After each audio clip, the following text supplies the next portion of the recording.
Hello, everybody, and welcome back to the greatest live show of all time. Now, before we get started, I just want to remind everybody, especially those of you watching the VOD, that I always make sure to include timestamps in the description below, so feel free to skip around if you so please, for whatever wacky reason that may be. Sorry, my hair's a mess, just got out of the shower.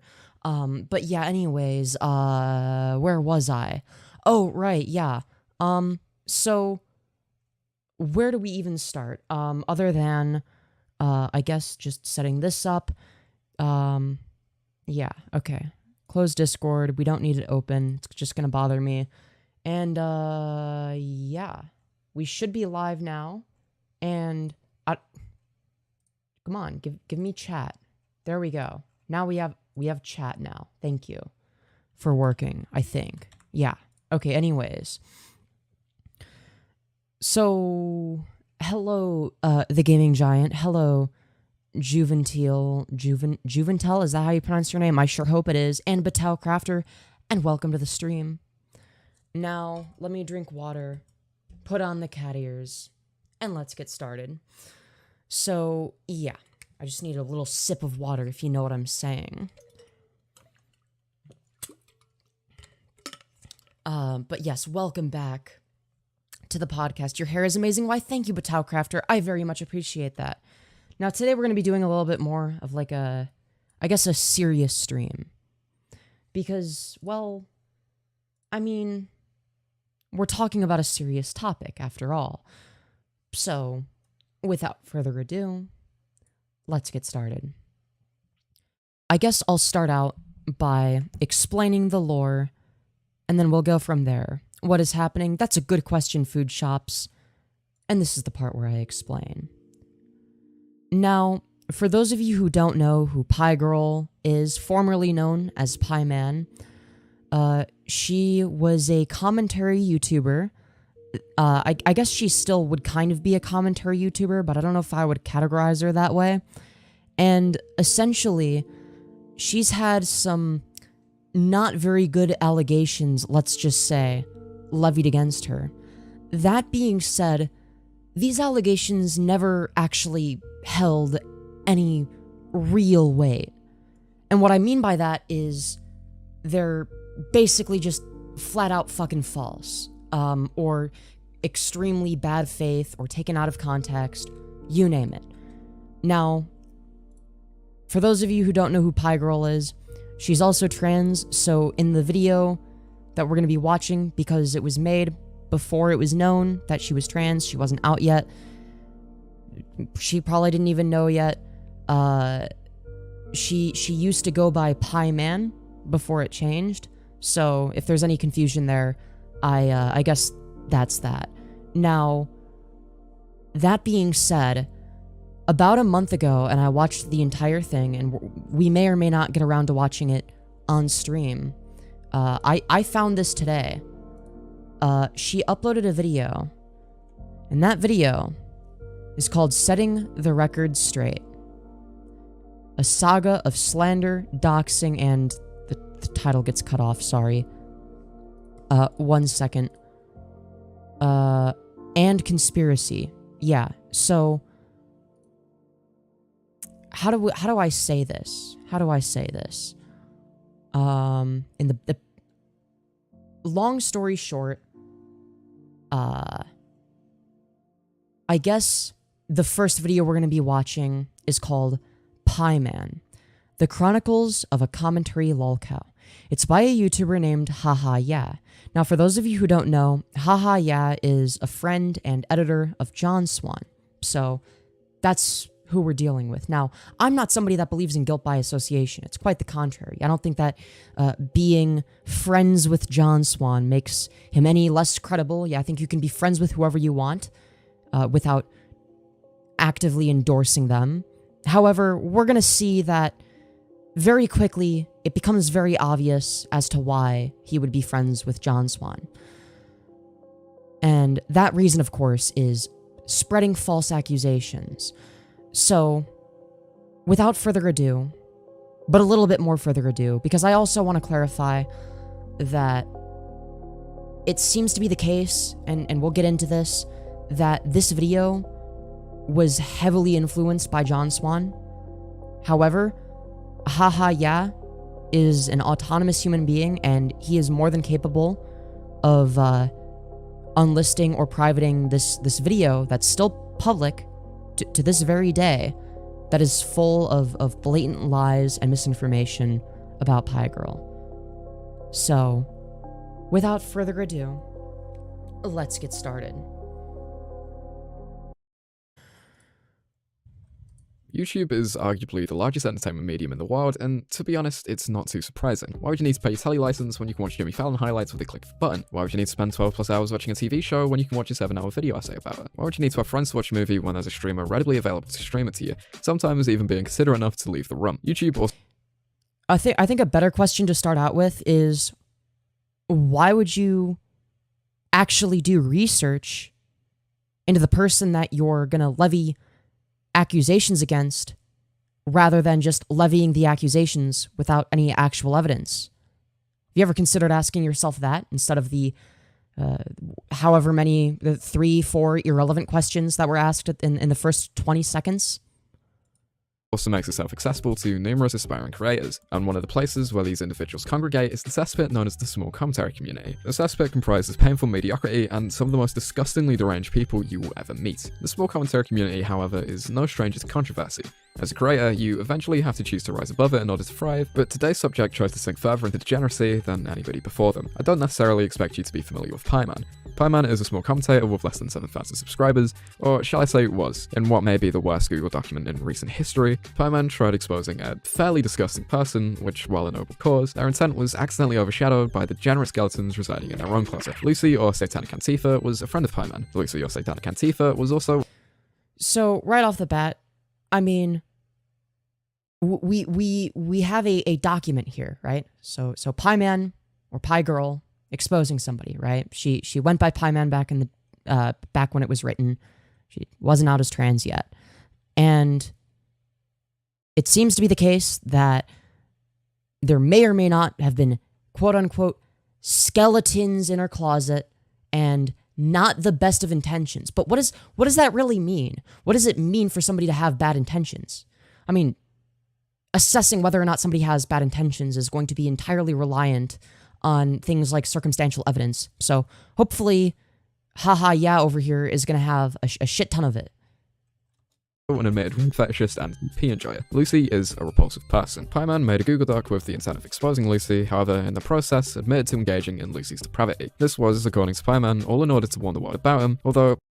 So, engaging in depravity, that could mean anything. Whether it be not directly calling this individual out when they do things that are depraved in order to collect evidence. That could be a form of quote-unquote engaging with it that wouldn't necessarily be malicious or bad. In fact, it would actually be a good thing. It would be better than just posting it to Twitter or whatever the fuck, and instead collecting evidence privately so that you can send it to the proper authorities, which is what people should do, right? Pieman alludes to enjoying these conversations a lot more than they would like to admit. Pieman... Based on what evidence? She enjoys these conversations more than she admits? Do you have any actual evidence of that, or is this just something you've made up? Is also a repulsive person. However, this revelation was no surprise to anyone following them with a slightly critical lens, and realistically could have been seen from a mile away. You cannot have a public platform when you've admitted to this stuff. And this stuff's going to haunt you now, forever, online. Like, you've said that, that's come out, people are always going to know. The people are going to know, that's what you're going to be known for. Hi, all future employers and potential employers. I'm a racist, sexist, homophobe, and all-round bigot. You need to go off, you need to log off, you need to, like, leave online settings, because you cannot have a public platform when you've admitted to this stuff. And this stuff is going to... You can tell right off the bat that John Swan is very heavily involved in this, just based on the fact that his voice is literally in the intro. I'll haunt you.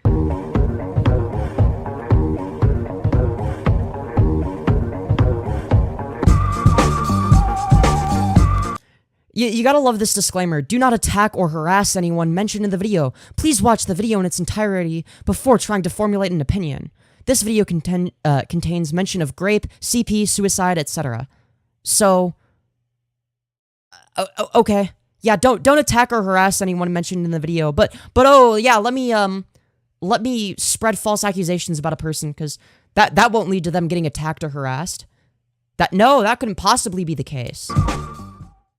Pieman was, and in some aspects still is, a complete nobody. At the time of their first controversy at the end of 2020, they only had one video available on their channel, a 2-hour video discussing the rise and fall of commentator LT Corbis, a creator who was constantly promoted by some of their favourite YouTubers before they stopped due to some not very good decisions on her part, the description stating everything that goes up must come down. The video did quite well for Pieman, currently sitting on almost 30,000 views and contains some fairly notable names from the commentary community. People like Aiden Projects, Colossal's Crazy, and even Leafy is here featured on the video according to Pieman's credits. Pieman decided to start interacting with the small commentary community on Twitter and managed to make a few friends. However, one of their friends would stand out to Pieman. I mean, that doesn't seem like small commentary. That seems like big commentary. Leafy is here? Okay. Yeah, no, small commentary. Just a small commentary person. A girl who went by the name I'mAlexStan69. Pieman and I'mAlexStan started sexting through Twitter. Source? Where's the sexting? So let's look at these messages. So I'mAlexStan69, who we don't have the age of, is just like a random Twitter user, as far as we're concerned, replies, "That's so hot, daddy. Fuck me in the ass." And then the response from Piegirl is a question mark. Then somebody else named Cinty Pop says, "Lamau, run boy, she 13. Stan69. Pieman and I'mAlexStan started sexting through. To which Pieman, or Piegirl, this is confusing. I think I'm just going to refer to her as Pieman for this portion of the stream, just to make it easier. And then I'll refer to her as Piegirl once we get to her video. So right here she says, only 2-year difference should be fine. You have to keep in mind that she was 15 at the time. So first of all, this isn't sexting. This is literally just Pieman saying that there's only a 2-year age gap, which is fine, which I agree with. She's objectively correct here. Like a 2-year difference is not a big deal. I guess it's a bigger deal when you're a little bit younger, but still, it's a 2-year age gap. Who fucking cares? Twitter DMs with Pieman believing her to be 13 years old. Only 2 years. Okay, where's the DMs? Show us the DMs. Difference should be fine. However, in reality, as Pieman would soon find out, the girl was only 12 years old. Bear in mind. Okay, so first of all, what evidence do you have to suggest that they were actually sexting? And what evidence do you have to suggest that while they were sexting, Pieman knew the entire time that this person was 12? And again, 12 and 15, yeah, that's kind of weird. I personally wouldn't like that to happen, but is that really something that should be career ending? I don't think so. Whatever, let's continue. And Pieman was 15 at the time. I'm not going to try and insinuate that Pieman is or was a pedophile. However, I'm not going to insinuate that she's a pedophile. However, Pieman did admit to being more turned on by her being younger than they anticipated. So this DM is real.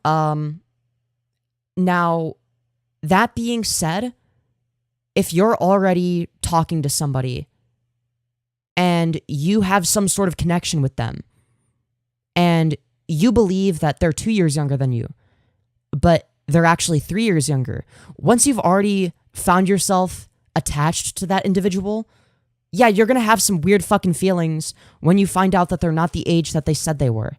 Like, I feel like that's just a regular human response for a fucking child. You have to keep in mind that these are 2 children flirting with each other, basically. Regardless, I think sexing a 13-year-old, let alone a 12-year-old at 15, is kind of creepy. I mean...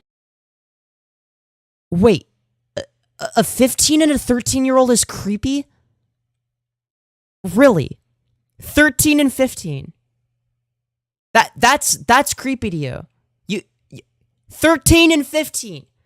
They're adolescent children.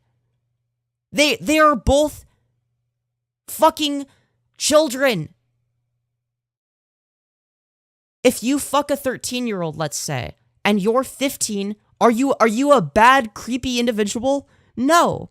Let alone just flirting with somebody on the internet. I mean, that's someone who more than likely hasn't even hit puberty yet. At some point in these DMs, They would both be going through puberty. If it's 12 and 15, and keep in mind, Piegirl thought that this individual was 13, 2-year age gap, they would both be going through puberty. So, what the fuck are you on about? DMs were leaked by a friend of the girls, something Pieman didn't particularly want. This led to people calling Pieman out, with one of the most vocal detractors being John Swan. Yes, the notoriously the most credible source of all time. John Swan would never lie about anything or spread any false allegations. No, he would never do that. His reputation for this kind of stuff is fucking impeccable. Well, that's the thing is, at the time of the accusations being levied, that was kind of how he was seen. He was seen as a credible source, which made this, well, a whole lot worse.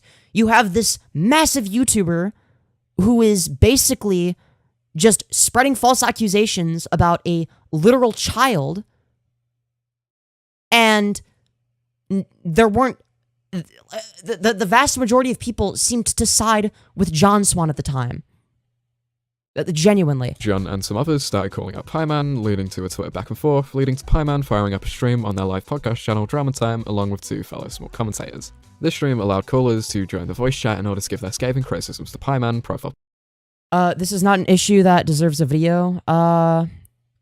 What do you mean? Like, the video that I'm reacting to I shouldn't be doing this live stream? Is that what you mean? Or oh, you mean like as in, like a 13 and a 15-year-old, but it's actually a 12-year-old and a 15-year-old, but the 15-year-old didn't know that. If that's the case, then yes, I agree that does not warrant a video.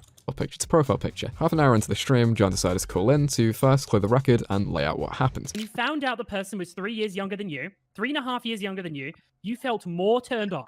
That is what you said. That is what I said. I don't know why I said. You always have to add the half. You know, that extra half, really fucking important. You know, not just 3, but 3.5, just so we're clear. But at the end of the day, the Piegirl had already formed an attachment to this person, romantically and or sexually, under the false pretense that this individual was just 2 years younger than her. So, what kind of fucking statement is that? Like, yeah, you're gonna be fucking confused if you're a kid and it turns out this person that you really care about actually lied to you. Yeah, that's gonna be really fucking confusing for you.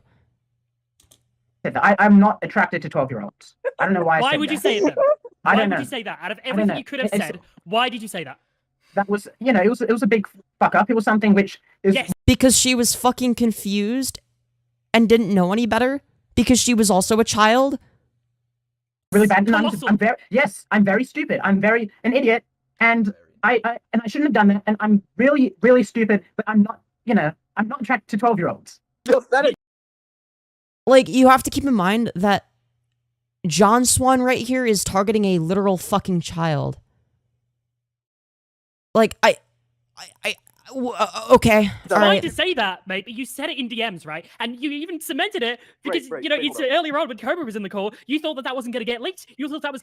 So, do you think that maybe, Mr. John Swan, that it could be the case that when somebody just first finds out about something that affects them emotionally, that they have some sort of reaction that isn't rational, and that maybe later on they realize, oh, that was kind of irrational, and I actually don't stand by that. I actually don't agree with what I said. That's not really even how I feel necessarily. That's just how I felt when I found out about the fucking actual age difference, because I had already formed a bond with this individual who lied about their age to me. Again, this is a 15-year-old. You can't expect a fucking child to be able to think rationally like this. And then what? Fucking debate them on a live stream over whether or not that they're a fucking horrible person because they were flirting with somebody who they perceived to be 2 years younger than them, and then what? They still had a connection when they found out that the person was actually younger than that? Because connections don't just magically disappear when you find out one new thing about a person, more often than not? was going to say private. Why would you say that in private? Not because it was going to get leaked if you didn't mean it. Because that would have been right after she found out that the person was younger than they said they were initially. So that would be them trying to process that information. Like that's like a very normal thing. Like it's a fucking child. Goes on for a little while, with Pieman continuing to backtrack and make excuses until John gives some genuine advice to Pieman on what to do. Yeah, genuine advice. Hahayeah over here is using that term very loosely. This is not good. This is something I believe you need to get help with in some way. I don't know whichever avenue you want to take with that, but I think you need to get help because these are the sort of feelings. If you're trying to deny them now, well, earlier, you said in her DMs that these were feelings that you had. I know you're trying to deny them, but I mean, if you legitimately feel this way, and I'm not going to ask you to respond or say if you do or not, right? But if you legitimately feel this way, you need some help, right? You need to you need to log off. You need to like leave online settings because you cannot have a public platform when you've been. So you can't have a public platform because you, as a 15-year-old, had mixed feelings and emotions when somebody that you had been e-dating reveals that they were actually 12 instead of 13 when you're 15. Okay. Admitted to this stuff. And this stuff is going to haunt you now, forever online. Like you've said that's come out. People are always going to know that. Yeah, it's going to haunt you. Everyone's going to know. It's going to be something that's career ruining. This is never going to go away, even though you're a fucking child who can't properly make decisions yet. But yeah, no, this is going to haunt you forever. Yeah, no. Oh, such great, genuine advice from John Swan over here. People are going to know. That's what you're going to be known for. But, like, I don't know if this is... That's what you're going to be known for. You're going to be known for this thing you did as a fucking child.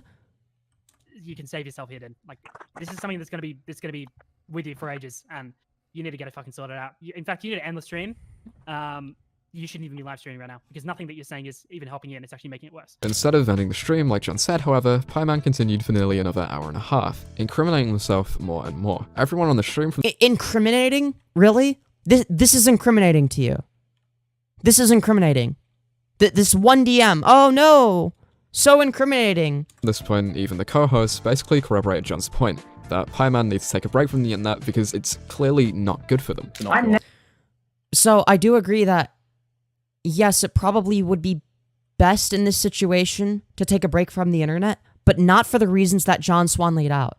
It would be best because if you're getting fucking dogpiled on the internet, to take a break because people will sort of forget about whatever the fuck, and it'll sort of fizzle out more often than not. If it doesn't fizzle out, then you can make a response video when you're in a better headspace to be able to do so. Debunk whatever the allegations may be, or explain your side if that's necessary. But yeah. I'm never getting out of this community. I'm never leaving the internet. Exactly. That's what I mean. That's the problem, mate. Because that's why you are like you are right now. It seemed as if everyone was taking John's side. That Pieman was a terminally online loser who needed to log off, touch grass, and refrain from e-dating. Obviously, John faced a lot of backlash from this. Wait, hang on a second. That can't be right, can it? After ending the stream again. What do you mean that can't be right? An hour and a half later, Pieman, instead of logging off, faced support from the commentary community. Based? With John Swan being branded as an awful person who called a 15-year-old a paedophile. This yeah, that is what happened. Yeah, he ignores the fact John said multiple times he didn't think Pieman was a paedophile. Okay, but if you're insinuating it, it doesn't matter if you outright say it directly, right? It's like when a Christian conservative says, "I don't hate gay people, but I think that being gay is a sin. You shouldn't be allowed to have gay sex, and you're going to hell." It's like, oh yeah, okay. Yeah, gee, fucking thanks for clearing that up. Oh wow, you don't hate gay people. It's literally the same fucking thing here. Oh, I don't think you're a pedophile, but here's all of the characteristics you have in common with a pedophile. Yeah, just all incredibly fucking strange. But no, they're both minors, guys. Don't worry, Pieman is completely normal and should be welcomed. We'll never show signs of these tendencies again, guys. Don't worry. People like Willie Mack. What tendencies? Being a child that finds other children attractive? Really? Yes, if you're a child, you're gonna find other children attractive. Yeah, that's what happens when you're a kid. You might want to start dating other kids if you're a kid. If you're an adult, you shouldn't do that. Unless it's like 18 and 17 or 18 and 16, whatever.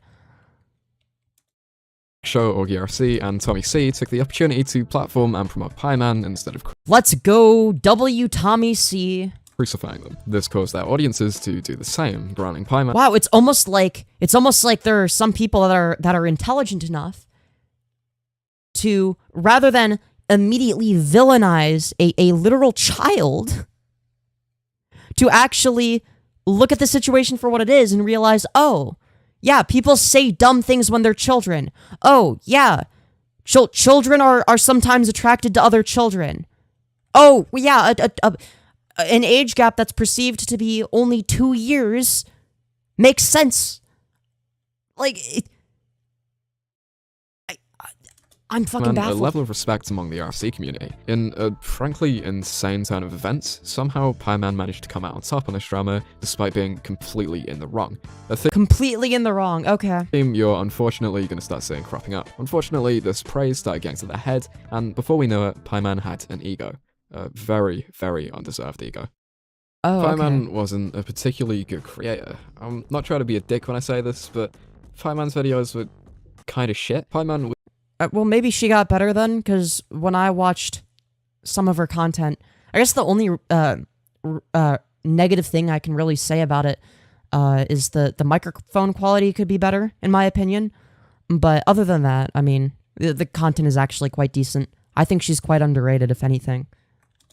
Was also incredibly up their own ass during parts of the promotion they were receiving. This led to Pieman being completely comfortable in their mediocrity, unwilling to even consider improving. So without the need to improve their video making abilities or the desire to log off, Pieman decided to spend their time in some fairly unhinged corners of the internet, a favourite website being everyone's favourite gossip forum. Pieman had Okay, do you have any evidence that this was her favorite website, or is this, again, just something that's made up, or...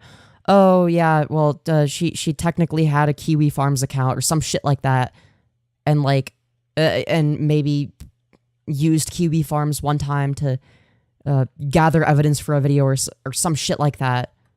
Because I think there's, like, a pretty big difference there. has some interesting takes. As anyone who's seen my previous videos will know, I don't like discussing politics on the channel. However, I think Pieman believing in things like white culture being supreme and believing that kneeling on someone's neck until they die of suffocation is a common police tactic are fairly extreme and ultimately backwards views.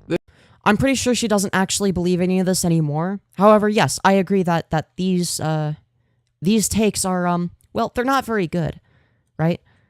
Now, when I first saw this video, I didn't know who Pieman or Piegirl was, right? So, the reason I didn't even talk about this sooner or look more into it is because I saw this and I'm like, okay, they're like a right-winger. Why do I care? Like, yeah, maybe there isn't the best evidence here, but they're a right-winger, so... I mean, this shit's probably true, but turns out that she ends up being trans, she ends up not believing most of this stuff later on. So, if for no other reason, I believe it's important to actually look into stuff like this and assess whether or not there's actually sufficient evidence to make certain claims, regardless of whether or not it's somebody that's a good person, right? Because what you end up with is you have a harmful mode of analysis that leads to harmful conclusions that could be used against anybody, right? And whether or not somebody is a good person or not doesn't really justify that, right? Because it could turn out that, I mean, especially if it's a fucking literal child saying a whole lot of edgy shit, that they turn out to be an okay person later on. This, to be fair, could be explained through Pieman's appreciation for notorious white supremacist Nick Fuentes, going as far as to, at one point, attempting to interview him, which eventually fell through. Pieman would also spend this time engaging in a healthy debate over on Kiwi Farms. Back to Pieman's ego, it was very clear during their disagreement with Dr. Skipper over Pieman's commentary iceberg. If you're unaware, an iceberg is a tier list of the most common trivia to the least known. Pieman decided to make an iceberg based off the commentary community, going over the numerous controversies, mysteries, and secrets that plague it. Pieman posted this to an iceberg subreddit. Skipper happened to be looking through the subreddit a little while later, looking for an iceberg to cover in a video. Thinking an iceberg about the commentary community could make a good video, Skipper took it and announced it, even intending to shout Pieman out at the beginning. Pieman, who planned on making a video himself, wasn't too happy and expressed his discontent publicly as well as in Skipper's DMs. I don't appreciate you stealing my idea of a commentary iceberg, which... So, right off the bat, obviously, Piegirl comes across as a little bit too hostile in these DMs, is what I will say. However, that being said, I believe that this, at the end of the day, is kind of a nothing burger. I don't think that it really matters. You're talking about a literal child here. And it does make sense that if somebody if you make an iceberg and then you intend to make that into a video, and then you find out that somebody else is going to make that video first, I think it is a perfectly reasonable request to, from one content creator to another to be like, hey, could you postpone making this video? The reason I made this iceberg in the first place is because I was going to make it into a video and I'm currently working on it. So if you could, push back this video, you don't have to stop making it, but if you could push it back until after I upload my version of the iceberg, I would appreciate that. I think that that's like a perfectly reasonable request. But yeah, anyways, let's continue.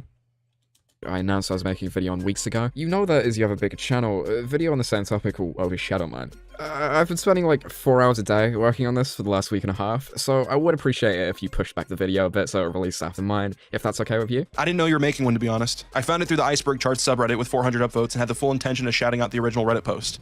My bad. I made that one though. Look at the username. Maybe you didn't see the tweet before, I guess. Yeah, I didn't. Just the Reddit post. My bad. Sorry. Nah, you're justified. I had no intention of trying to wrong you, by the way, and I understand now. And sorry that I sort of assumed you did it on purpose. Sometimes, admittedly, I'm not the most optimistic person. Okay, so right off the bat, she even apologizes for coming across as too hostile/combative.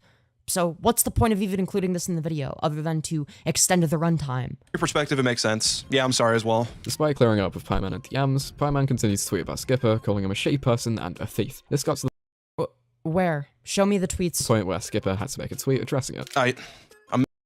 Okay, so you're not showing the tweets though. The tweets that you mentioned, calling Skipper a shitty person. Where are they? Show at least show screenshots or something. Making this response to justify myself. I originally found Pieman's Reddit post for the iceberg that had over 400 upvotes on Reddit and wanted to make it a community collaboration. I usually don't like leaking private DMs, but since I'm kind of pushed back against a wall, I need to share these to defend myself. I had no knowledge of him making the video and only thought he made an iceberg for others to use since it was publicly posted on Reddit. And I made that clear and even apologized for the mix-up. I never agreed to delay the video. Okay, well I think it's kind of shitty to not agree to delay the video. And again, what did Pieman tweet? Like, you didn't show the tweets. So, what the fuck am I supposed to do? Take your word for it? When you revere John Swan as some sort of amazing, credible source of information? Like, if your source of information is fucking John Swan, like, I don't think that I'm just gonna take your word for something, right? You have to have some actual evidence. Not that I would take somebody's word for it, if, but you get the point. It definitely doesn't help that you source John Swan of all people as your evidence. The "my bad" was referring to us covering the same topic and his idea that I was deliberately snaking at him. End of the day, he shared the post publicly and never stated his intentions of keeping it exclusive in the original Reddit post. It seems his fear is more of me overshadowing his iceberg. Everything in the video is original research, editing, scripting, and recording. No content was stolen, and the only thing that is originally Pieman's is his iceberg chart, which has been credited. No hate to Pieman, of course. This is just an explanation. Run.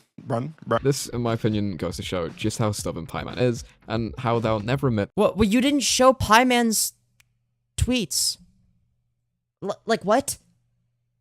In my opinion, goes to show just how stubborn Pieman is, and how they'll never admit they're at fault, which, bear in mind, is— How is she at fault? What did she do? What did she do wrong? You didn't show a single example of her doing something wrong in this instance. What? That she shouldn't have DM'd? Or what? What did she do that was wrong? You haven't provided any actual examples. You just said, oh, yeah, she tweeted some kind of mean stuff, maybe, potentially, but I'm not actually going to give any specific examples. Spinling in chat says, listen here, Femyoz, you leave hahayeah and John Swan, parentheses, my friends, alone. Nuh-uh, I don't think I'm going to do that. I think I'm going to continue. Yeah. Let's continue. Fairly often, due to a combination of edginess to actual political extremism, depending on how you view it, and an overinflated ego, Pieman decided to put all their eggs in one basket in the worst way possible. Oh boy. Hi, all future employers and potential employers. I'm a racist, sexist, homophobe, and all-round bigot. Don't hire me, because I'll be a liability for your business and brand. Yes, That just seems like a really unfunny joke, rather than an endorsement on those actual beliefs. Like, I don't think that the goal here is to do anything other than be edgy. Now, you could say, oh, well, this isn't very funny. And I actually agree. Yeah, it's not a particularly funny joke. You know, I didn't laugh very hard. If I'm going to be totally, completely 100% real with you. You know, not the funniest joke of all time. That being said, I don't think that this is like an accurate reflection of somebody's beliefs. Rather, it's just like a sad and pathetic attempt at being funny, which Piegirl acknowledges later on, just so you're aware. Yeah, it's just like a really unfunny, edgy joke. Like, that's literally all there is to it. Like, it's edgy for the sake of being edgy. That's it. That's literally, like, this is nothing. Oh, wow, a 15-year-old on the internet made an edgy joke. Oh my god! Holy shit. Career over. They don't deserve any second chances. A symbol on their chest is exactly what you think it is. This is a strange part of the internet. I'm from Twitch poll. Yeah. Food shops. Welcome to commentary YouTube.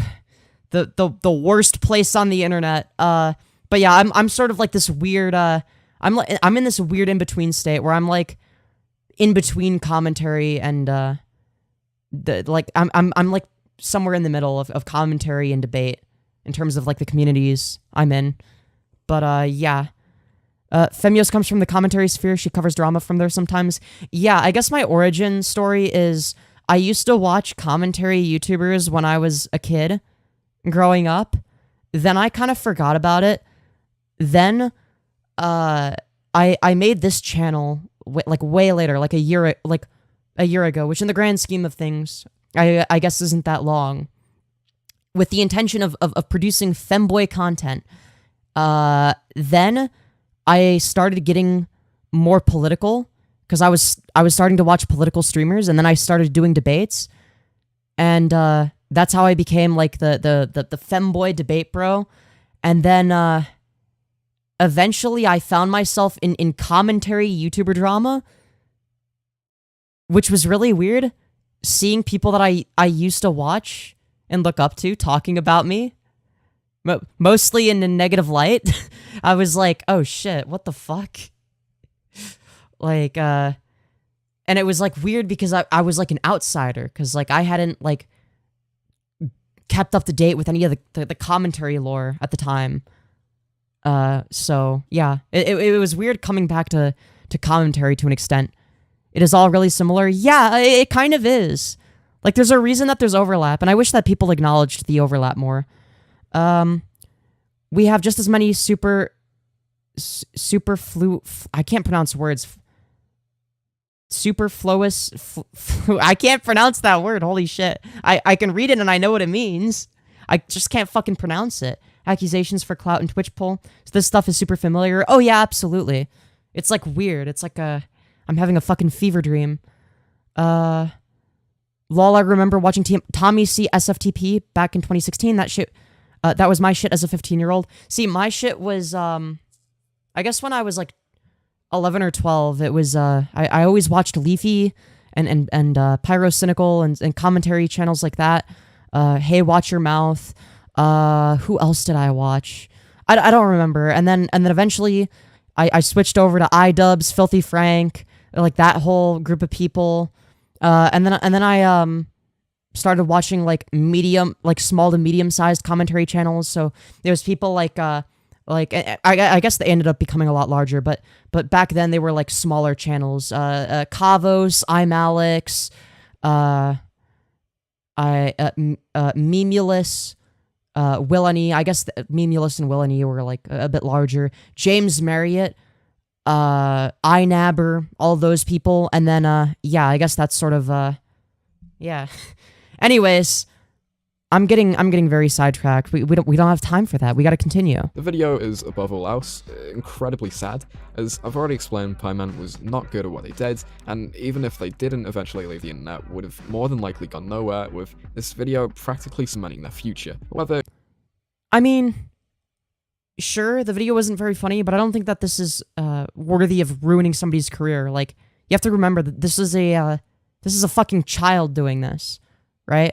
It's like, oh yeah, a child, like an edgy teenager being edgy on the internet. Oh god, who would have guessed? The only difference is that they're a public figure. Shockingly, Pieman would get little backlash from this, but it wouldn't take long for them to enter their second big controversy. Logan Paul and the... Maybe they didn't get much backlash from it because it's fucking nothing. It doesn't matter.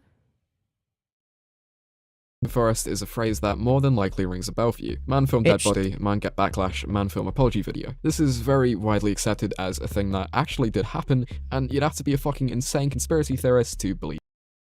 Yeah, so long story short, this part of the video is really fucking boring, and I don't care. Pieman was in the wrong. She basically was conspiracy theory posting. Oh yeah, it was actually, the video was faked for attention. And, yeah, that, which is fucking stupid, so. Anymore. At this point, I had had my own run-ins with Pieman, and so did some of my friends. One of these run-ins proved to be quite interesting. I consider Pieman to be a massive fucking degenerate for many reasons. The 12-year-old stuff, the stuff I'll get into soon, and some of the things they admit to when they think nobody is watching. So what? I can't believe Piegirl killed 50 men and 50 women. So true, food shops. So true. So you're literally like a fucking incel, Pieman. Yeah, You mostly. literally hate women. Most of them, yeah. That's so depressing. Why? Yes, wow. Somebody being an incel loser as a teenager? Oh god, the horror. I can't believe some random 15-year-old would be an incel on the internet. Oh god, career ruined. They're never going to recover from that. You know, it's not like people have, you know, cringy phases that they go through all the fucking time. No, that couldn't possibly be the case. Hey, why do you hate women? What have women ever done to you? Is it because they won't like touch your fanny or whatever? It's a long story. It's a long Go story. on, tell us Go the on, story. go on. Many different occasions. Pieman is completely unironically an incel, and we can only sit and wonder why. Pieman's incel rage, however, was 100% a byproduct of the amount of time they were spending on the internet. Unwilling to heed John's advice back in 2020, why would they need to now? They had friends, they had views, and they had respect. But yet again, Pieman would spend their time on the internet in the worst ways possible. Instead of using it to positively contribute to online discussion, Pieman instead decided to become a contrarian, arguing against the popular opinion. Yes, that is what obnoxious, edgy teenagers do. Yes, they tend to be a little bit more contrarian than the average person. That's what you do when you're an edgy teenager. You say edgy shit, and you say things that are unpopular for the sake of being contrarian. Yeah, what do you fucking expect? This is a literal child we're talking about, right?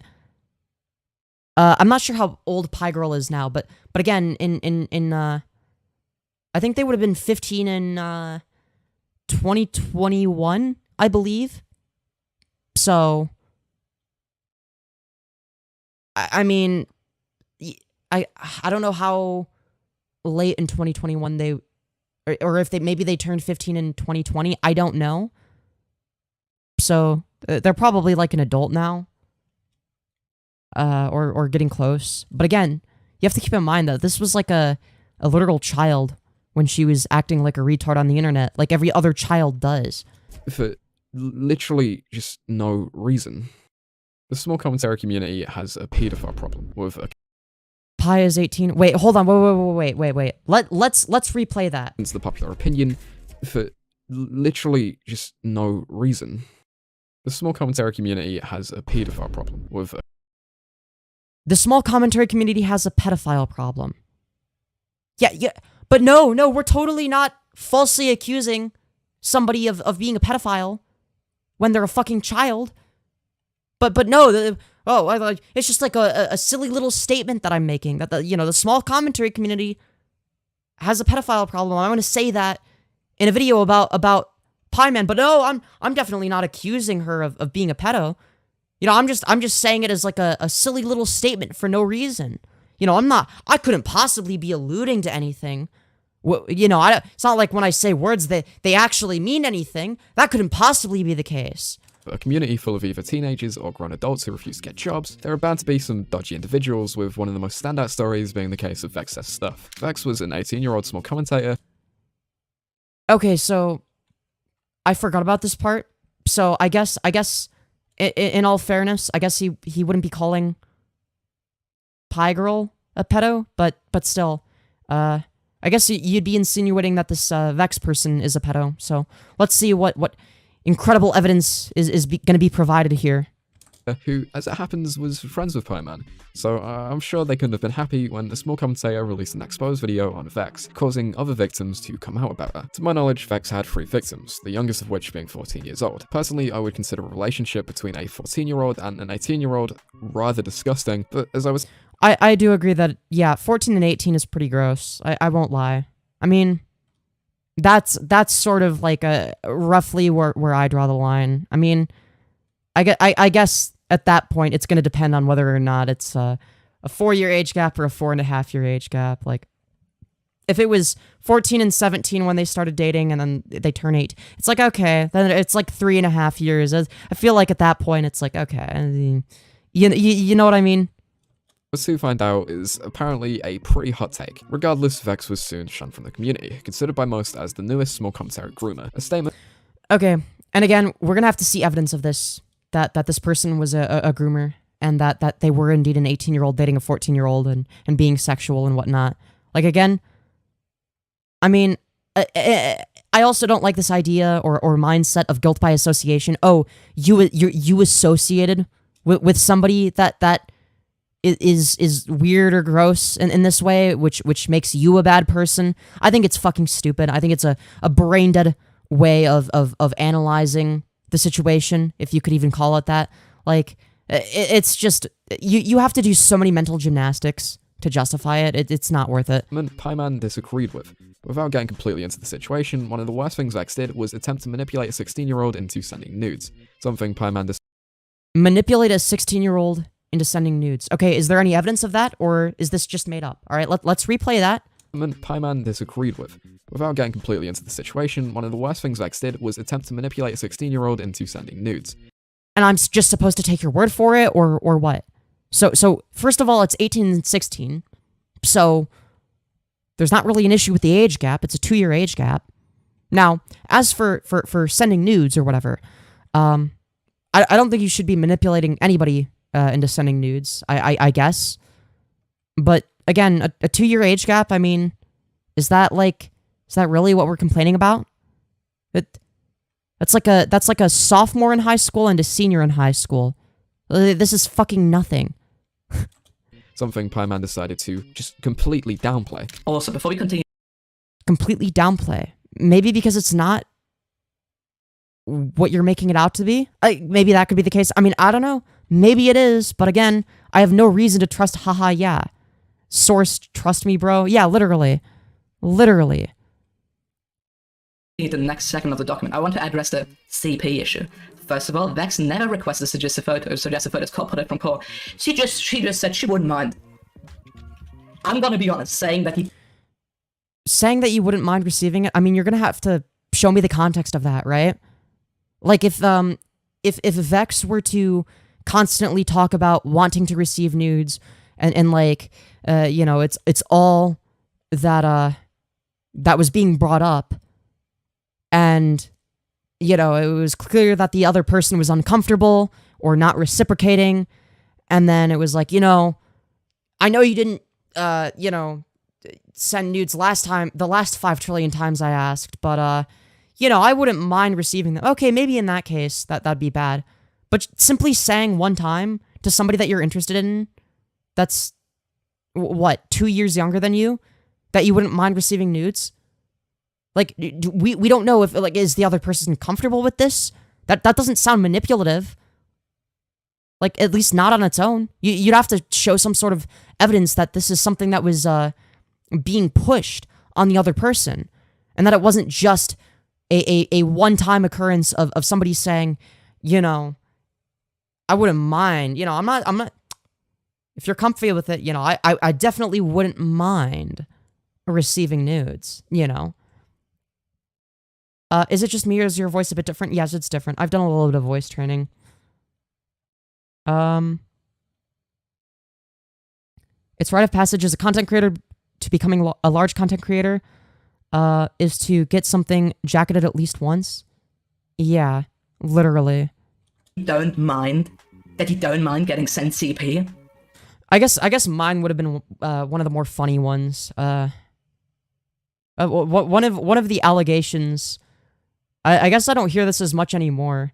But one thing that I've been very heavily accused of, with basically no evidence of this being the case, is people have accused me of having a diaper kink. That was the false accusation I had to deal with. Out of all the things you could accuse me of. I guess my only real controversy was when I leaked somebody's face. That was like the only bad thing I did, pretty much. Other than that, it's like, okay. It's pretty bad. It's obviously not like requesting it, but it's saying like you're fine with it, which isn't changing. That's like, this is a defense of X. This is a defense of X's actions right here, right? In defense of Vex. She just said she wouldn't mind if she received them. Well, yeah, and you have to keep in mind that we don't even know what the context of the conversation was. Like, if they had been flirting with each other and talking sexually and both of them are reciprocating, then yeah, this would be a perfectly reasonable thing to say to somebody. Not only is a nude image of a 16-year-old legally considered, it's also fairly morally wrong, especially, you know, the manipulation part. Pieman. So I care about the moral side of the argument more than the legal one. You have to keep in mind that, like, again, a 16 and an 18-year-old, right? It's funny because I specifically remember when I was 17, I had a girlfriend who was 16, and I sent her when I was 17, I sent her a nude video of myself, and technically that would mean that she possessed CP, right? But I feel like the context there makes it a little bit more understandable, right? Like, I mean, at that point, it's like, okay, you're 17 and you're sending it to a 16-year-old. Like, is that illegal? Yes, that technically would be breaking the law, I think, probably. I don't care, though, right? Now, granted, you shouldn't do it. If you're an adult and you're with a minor, like you're an 18-year-old and your partner is 16 or 17 or whatever, that you should be more responsible. But if you're going to make that mistake, you're probably going to do it as an 18-year-old. So it does make sense. And another small commentator decided to write a Google Doc attempting to vindicate Vex by bringing up Egyptian law. Here, maybe currently as well as Tongues lived in Egypt. I don't care about Egyptian law. This is a terrible fucking argument that just makes Vex look worse, to be honest. This is like, well, you see, technically in Japan, the age of consent is 13. So it's actually not illegal, technically speaking, if they were to be in Japan and, you know, that they did talk about moving to Japan. It's like, okay, shut the fuck up. No one cares. Like, make a moral argument, right? Not a legal one. Like, legal arguments never work for situations like these. Like, it just doesn't matter. Egypt, the age of consent is 18, with the Romeo and Juliet law for 17-year-olds. However, this is not a crime for Vex. What? You literally just stated this was a crime. The doc is yeah, this is a terrible argument from them. But again, them making a terrible argument in defense doesn't make Vex any more in the wrong. Fortunately lost to time. However, luckily for me, there's a stream covering it and its many flaws. Oh, look, it's me. There's no need for defense of Vex or rebuttal, but this was. They both literally just defended Vex, and it's not a defense, but it clearly was. Like, everybody's like trying to argue in good faith, but like, see. I mean, sure, yeah, their defense was kind of shitty based on what we've seen. That doesn't mean that there's sufficient evidence to prove that this Vex individual is a terrible person. Like, we haven't really been shown it. This is a defense, right? Because, like, tries to, like, justify or, like, say, like, it's legal and shit. But, like, we don't want this in our community. I don't care if it's illegal. I care if it's moral, right? Again, 18 and a 16-year-old. Like, yeah, if you're the 18-year-old in that situation, like, you shouldn't be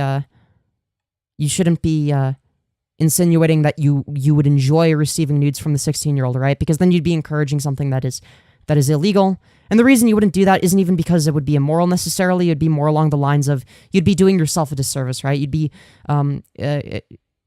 increasing the chances of you getting into trouble with the law, right? So that would be like the main argument to not do it, right? But again, somebody being stupid and maybe doing something that's technically illegal doesn't automatically mean that they're a bad person or a pedophile, right? Like, it doesn't mean that somebody's being groomed here. Do we really want people, like, talk to fucking children? Eventually, Pieman would call into this stream and try and defend their document, which they did poorly because it was really bad. I said it many times. Or maybe it's because some people just aren't that good at debate. You think that could be the case? I mean, you have to keep in mind that we're talking about a fucking literal child. Piegirl was a child. I said it wasn't illegal. But wait, there was a part in the Google Doc where like Vex was quite clearly like trying to solicit CP from a 16-year-old. That is illegal. Vex is 18 in this situation. So again, 2-year age gap, literal nothing burger, right? But again, this is why I advocate against making legal arguments, because it just doesn't fucking work for situations like it whether or not something is legal is not what dictates whether or not it's moral, right? Like, it used to be illegal for gay people to get married. It used to be illegal to have gay sex, right? That doesn't mean that it's immoral, right? Similarly, a 2-year age gap and what acting it's technically illegal if it's an 18 and a 17-year-old as well. Even if it's a 1-year age gap, even if it's a 1-month age gap and the person just turned 18 and their 17-year-old partner is about to turn 18, it would still technically be illegal to receive nude photos from the 17-year-old in that case, right? That doesn't make it immoral necessarily, right? Yep. What? I'm gonna make one thing clear. Vex may not be a pedophile by definition, however, Vex is definitely a groomer. Pieman is the They're not a pedophile, they're just a groomer. Because why? Oh, because they had a sexual / romantic relationship with somebody that was 2 years younger than them. That makes them a groomer. This is a fucking joke. Defending someone who knowingly took advantage of people who are legally unable to consent. Even I'd like to clarify that when I watched this for the first time, I was not paying very good attention to this part. I was listening to it in the background while I was doing other shit. But oh my god. The 16-year-old she dated, which, while a little bit weird, would be pretty much fine, seeing as though 16 is the age of consent in most places. She just no, it wouldn't be because it's the age of consent in most places. It would be fine because it's a 2-year age gap, which is perfectly fine in a moral sense. I don't care what the law says. I care what's moral. Right? The reason that pedophilia is bad in the first place is because you end up with a very clear and unambiguously harmful power dynamic in which the older person can easily take advantage of the child. That's why it's immoral. It's not immoral because the law says so. That's fucking stupid. Like, this is an entirely baseless and relativistic position that could be used to justify anything so long as the law says it's true. I don't care what the law says. I care what is morally justifiable. Had to ruin that by saying she wouldn't mind the guy sending her nudes. Wonderful. However, despite being very clearly in the wrong, yet again, Pieman and their takes were defended, with a bunch of people defending 18-14 relationships. For a little... Wait, was Pieman defending 14-18 relationships, or was it random people in chat defending 14-18 relationships? Let's replay that. However, despite being very clearly in the wrong, yet again, Pieman and their takes were defended, with a bunch of people defending 18-14 relationships. Show me an example of Piegirl defending 14-18 relationships. Show us that. Don't show us random people in chat. Oh, there's one random person in chat named Just a Kid That Rants saying that 18 and 14 is pushing it but not predatory. So yeah, apparently that single-handedly perfectly encapsulates Piegirl's opinion, except, oh wait, no it fucking doesn't, because if it did, you would have a clip of, or some sort of screenshot proof of Piegirl saying this, but she doesn't. So instead of showing that and making that argument, instead what hahayeah has to do is show an example of somebody else giving their take, and then saying that Piegirl is somehow single-handedly responsible for that. And that yes, this is adjacent to what Piegirl believes. So therefore, she's also guilty of this slightly questionable take that even acknowledges that 18 and 14 is pushing it. Yeah. Now, I don't know. I think that 18 and 14 might be predatory. Again, it's going to be context dependent, right? Let's say that the 18-year-old is like, I don't know, mentally disabled. So they're mentally younger than like as in like they literally have like some sort of mental disability that makes them just as vulnerable and unaware as the average 12-year-old, and they're dating a 14-year-old. In that case, I'd say, okay, that's probably not predatory, right? But generally speaking, I'd say 18 and 14 might be, I'd say is more likely to be predatory than not. It wouldn't be enough for me to label the 18-year-old as a pedophile, but it is a little bit predatory, even if that's not the intent of the 18-year-old. Like, it could be the case that there's like an unhealthy power dynamic without the 18-year-old even realizing it. Like, that's also possible. For a little while after this, Pieman would be quiet, making a couple of shit takes on Twitter every now and again, but nothing on the level of the three controversies I've already spoken about. And despite my disagreements with them in the past, I even managed to get on somewhat good terms with Pieman, something which would not last long whatsoever. Despite Pieman's channel size, they had a decent amount of respect from the commentary community. This respect would soon disintegrate upon the release of a Google Doc. A Google Doc entitled The Truth About Satanic Antifa, a Google Doc which would show exactly who Pieman really is, a complete and utter degenerate. Intended to expose Satanic Antifa or Luci, and in fairness it succeeded, the document would be more of a double-edged sword for Pieman, exposing himself for engaging in similar behavior. As I explained in the beginning, Engaging in similar behavior. Okay, well, we better see some really good evidence of that. Luci is a deplorable individual Pieman struck up a friendship with. After finding out Luci had a rape kink and tendencies, I'm sorry, but a grape kink should not be specified in the same sentence as pedophilic tendencies. I'm sorry, it just shouldn't.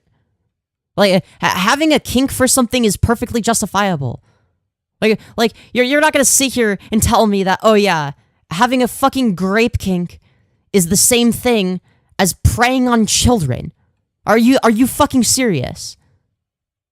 Like, if you have a grape kink and you do whatever, consensual non-consent with your partner, and you're two consenting adults, what's the issue?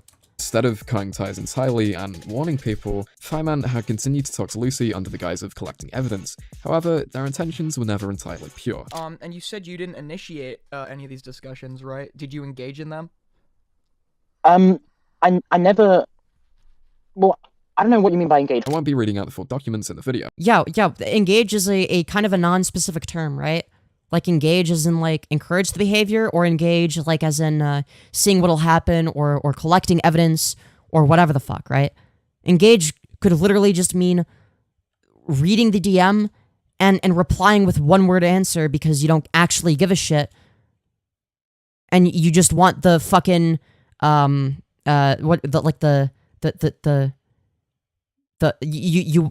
it to show that you don't want it to show up in your DMs or whatever the fuck, right? So it stops showing up as like a notification or whatever.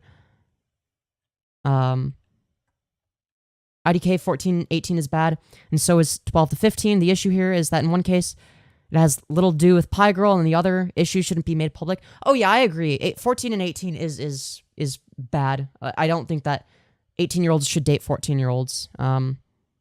Personally, I'm 19, and I wouldn't date a 15-year-old, or even really a 16-year-old. Like, 17 is about the lowest I'd go. And, like, for me, that's pushing it, right? That's my personal preference, right?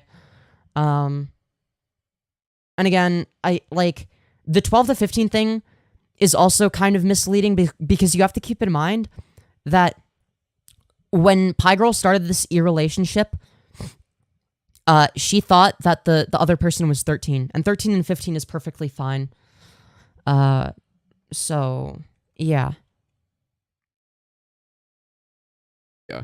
However, the originals will be linked in the description, as well as copies in case Pieman decides to take them down. Pieman and Luci would regularly exchange nudes and sex with each other. Luci would tell Pieman about his disgusting tendencies, and Pieman would play into. So, first of all, is there evidence that this happened? Now, obviously, you don't have to have screenshots of the nudes. That would be fucking batshit crazy, right? Like, yeah, you shouldn't have screenshots of the nudes, obviously, as evidence. But, like, show us something. Show us something, right? Again, even if they did exchange nudes, again, the perceived age gap is 2 years. What's the issue? Like, 13 and 15 is, I mean, I guess, like, proportionally, I guess the age gap would be larger than it would be, like, between, say, a 16 and an 18-year-old. So I guess in that sense, maybe it's, like, it kind of pushing it a little bit. But, yeah, I don't know. One of the worst things Pieman admits to in the document is accidentally encouraging Luci to attempt to rape a 14-year-old. So accidentally encouraging. So let's read what this has to say. So this is from the document. Luci has a grape fetish. He is really into grape roleplay, and he talks about who he wants to grape and which of his friends he would brutally grape if given the chance. Now, in terms of being into the roleplay aspect of it and having that as a kink, I don't see an issue with that. Saying that you would brutally grape a friend if given the chance, assuming that the friends didn't have consent. But yeah, that's fucked up. On its own, while very weird, was not something to cut ties over. Agreed. Piegirl is correct here. As it seemed to me to be all a fantasy for him and not at all a real urge. I think this is perfectly reasonable. Let me just say. All right, let's continue reading. I let him talk about graping people while we were sexting, albeit I often tried to steer this particular fetish of his into dirty talk about him graping me as him talking about graping his/my friends made me very uncomfortable often, and I'd rather him talking about doing it to me. The red flag came after a poor taste joke I made. A few days ago, Luci was horny, talking about graping person whose name is covered, a 14-year-old close friend of his, and I made a joke saying, well, if you want to grape him so much, then why don't you just go over there and do it? I often make jokes when I'm in uncomfortable situations, as my friends can attest. You have to keep in mind that she was a child when this happened. She was a child, and she made a joke because she was uncomfortable. I now realize that making this joke, no matter the context, was shitty of me, and if you're reading this, I apologize to the person that the joke was made about. So, she does something because she's extremely uncomfortable as a joke, that's why she says it, as a child, and then as a child, she has the self-awareness and the maturity to take responsibility for making a joke and is self-aware enough to understand why it was shitty and why it was harmful, and even goes as far as to apologize to the person that the joke was made about in the fucking document.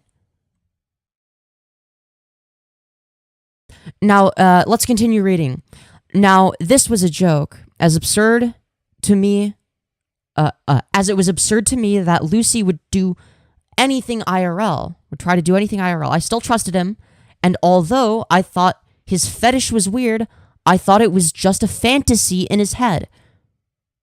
This was not the case. So again, it makes sense that she would make this joke because she thinks that, well, clearly he's not going to act on it. Like, he's not like actually a bad person.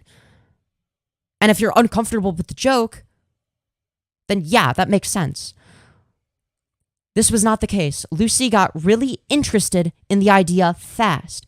He talked about where they would meet, the dates he could go, how he would try and get away with it, that sort of stuff. He even messaged the person about blank. Oh, he even messaged them about, I can't read it because the thing is covering it. Friend.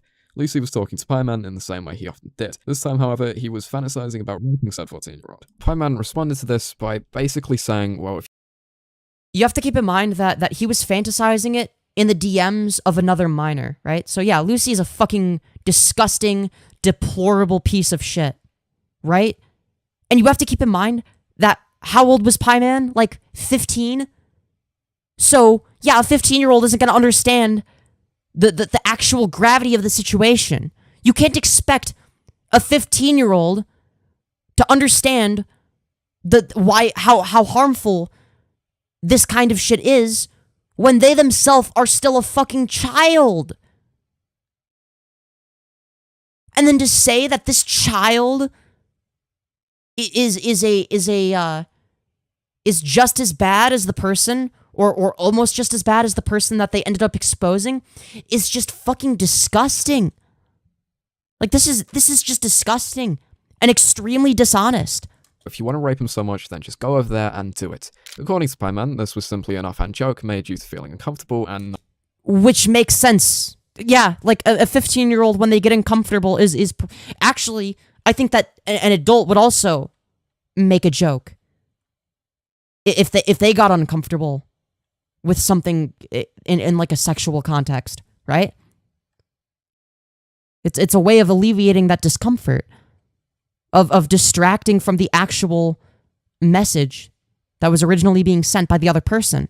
Not knowing what to do. However, joke or not, Pieman claims that after this comment, Luci got really interested in the idea and allegedly planned to meet up with the 14. What do you mean, joke or not? It was a joke. Are you insinuating that it could be the case that it was actually fully serious, and that Pieman was actually with no hint of irony, suggesting that this dude should grape the 14-year-old? Do you think that's really what she was doing? Or do you think that, oh, she made a joke because she was uncomfortable? Which explanation do you think sounds more reasonable and not fucking unhinged? 14-year-old. Pieman did attempt to rectify this, trying to warn the 14-year-old later, but the point is, they never would have had to if they never played into what Luci was saying. Next. But they were also a child! She was a kid! She was a fucking child! Pieman talks about how Luci's boyfriend involuntarily age regresses, sometimes meaning his mind regresses to that of a child, and in the case of Luci's boyfriend, resembling that of toddlers as a coping mechanism. According to Pieman, Luci would take advantage of his boyfriend when he regressed in order to fill out his fantasies. Pieman had nothing to do with this, but I do just really want to stress how disgusting Luci is, and even so, the fact Pieman continued to talk to this guy after learning this stuff is fairly telling. So, first of all, you can't blame a fucking child for talking to a predator. Piegirl was a child. And she was talking to a predator as a child. So, can you really blame her? No. And eventually, she realized how fucking deplorable this individual was and made this fucking document. So, clearly, this shit did cause her to cut ties because, holy shit, here's an entire fucking document. Wanted to see, quote, just how far Luci was down the pedo pipeline. In order to do that, they sent him safe for work images of children from Google, decreasing in age each time until Luci stopped them at a 6-year-old. Pieman. Again, if you're collecting evidence against a predator, like that seems like a reasonable thing to do, right? You don't just immediately go to Twitter and post about it, because if you want the FBI to get involved, which you should, if they're like an actual danger to children, which this guy appears to be, and definitely was, you don't want to hinder a potential FBI investigation, because you have people like Chris Hansen and Mama Max who will make it a public matter. They don't deal with it privately. They don't get the proper authorities involved. Instead, what they do is they make it into content. They farm content, and they pretend to be the heroes, when in reality, all they're doing is preventing the FBI from doing a proper investigation, and more often than not, these obvious pedophiles and child predators end up not facing any consequences because it was made into a public matter for content. This happens. So, Piegirl, despite being a literal child at the time, actually handled this shit far better than so many grown adults who will just take advantage of a situation like this for content. So, mad respect for Piegirl. Instead of exposing Luci, instead decided to delete all the screenshots containing proof because... Well, eventually she did expose Luci. But let's replay that. Google, decreasing in age each time, and so Luci stopped them at a 6-year-old. Pieman, instead of exposing Luci, instead decided to delete all the screenshots containing proof because Luci had blackmail on them. But, I mean... yes, if somebody who is a predator has blackmail on you, and you're a child, yeah, it makes sense that you would do what they tell you to do. I'm not saying that's how you ought to operate. Like, you should go to the authorities. But if somebody has blackmail on you and you're terrified of that shit getting out, like, yeah, you're probably gonna, like, I'm sorry, but if you're a child, if a child is being blackmailed and then they delete evidence that they have against a pedophile, well, what do you expect the child to do? The child is in the wrong for deleting the evidence? That's the child's fault? No, it's the fucking predator's fault. It's the pedophile's fault. Holy shit. Does YouTube pay you for your streams? YouTube does not, but you guys can. If you want to support the channel, make sure to use the Streamlabs link in the description below and in the pinned message. If you want to help show support, you know, my ultimate dream job would be to do this, essentially. Unfortunately, it's easier said than done. I probably won't be able to do it, but the more donations I get, the more often I can do this. It also is incredibly motivating every time I get a donation. It just makes me want to do more. It fuels me, I guess you could say. But again, right now I have to also focus on college shit because, yeah, no, I don't get paid very much. But yeah, let's continue.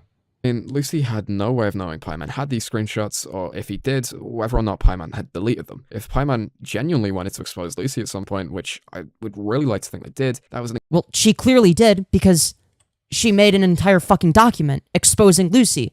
See, you can't be like, oh, well, I mean, I hope that she did, but I mean, she probably didn't, but like, it'd be, I really, really hope that she did. Well, she did, because she wrote an entire fucking document. So, clearly she did. That was the point of the document. An incredibly dumb decision. At some point after this, Luci, who was still talking to Pieman regularly, allegedly... Oh, and keep in mind that this document was, made and publicized, or maybe it was made, during the same time that, all that shit was sent to the authorities, but, she sent everything to the proper authorities before releasing this document. So, yeah, she did the right thing. He asked Pieman if they wanted to see a video of a 10-year-old getting raped. Pieman... Okay, so here's what it says in the document. And again, keep in mind, Pieman is a fucking child handling the situation to the best of her ability. So here's what she says. I decided to say yes to him sending the video over Discord. Hold on, wait. I need to zoom out. No, I did not mean to... Motherfucker. Where were we? Stop. Nope. Nope. Hold on. Alright. No! Oh my fucking god. I'm so dumb. Why do I pressed the wrong button. Okay. Oh my god. Alright, I'm sorry. That was an incredibly dumb decision. At some point after this, Luci, who was still talking to Pieman regularly, allegedly asked Pieman if they wanted to see a video of a 10-year-old getting raped. So, yeah, we are alright. Pieman decided this would finally be their chance to expose Luci. So, yeah. that was near the start of... I'm sorry.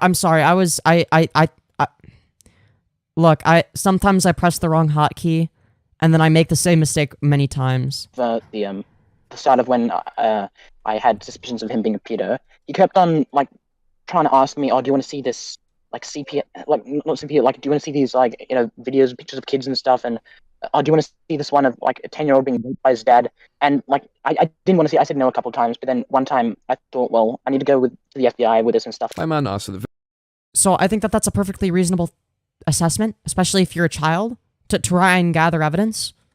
Video, then sent a report to the FBI before asking Luci to delete the video after. But then one time I thought, well, I need to go to the FBI with this and stuff. I need to go to the FBI with this stuff. So the video, then sent a report to the FBI before asking Luci to delete the video afterwards. Now, So she sent a report to the FBI.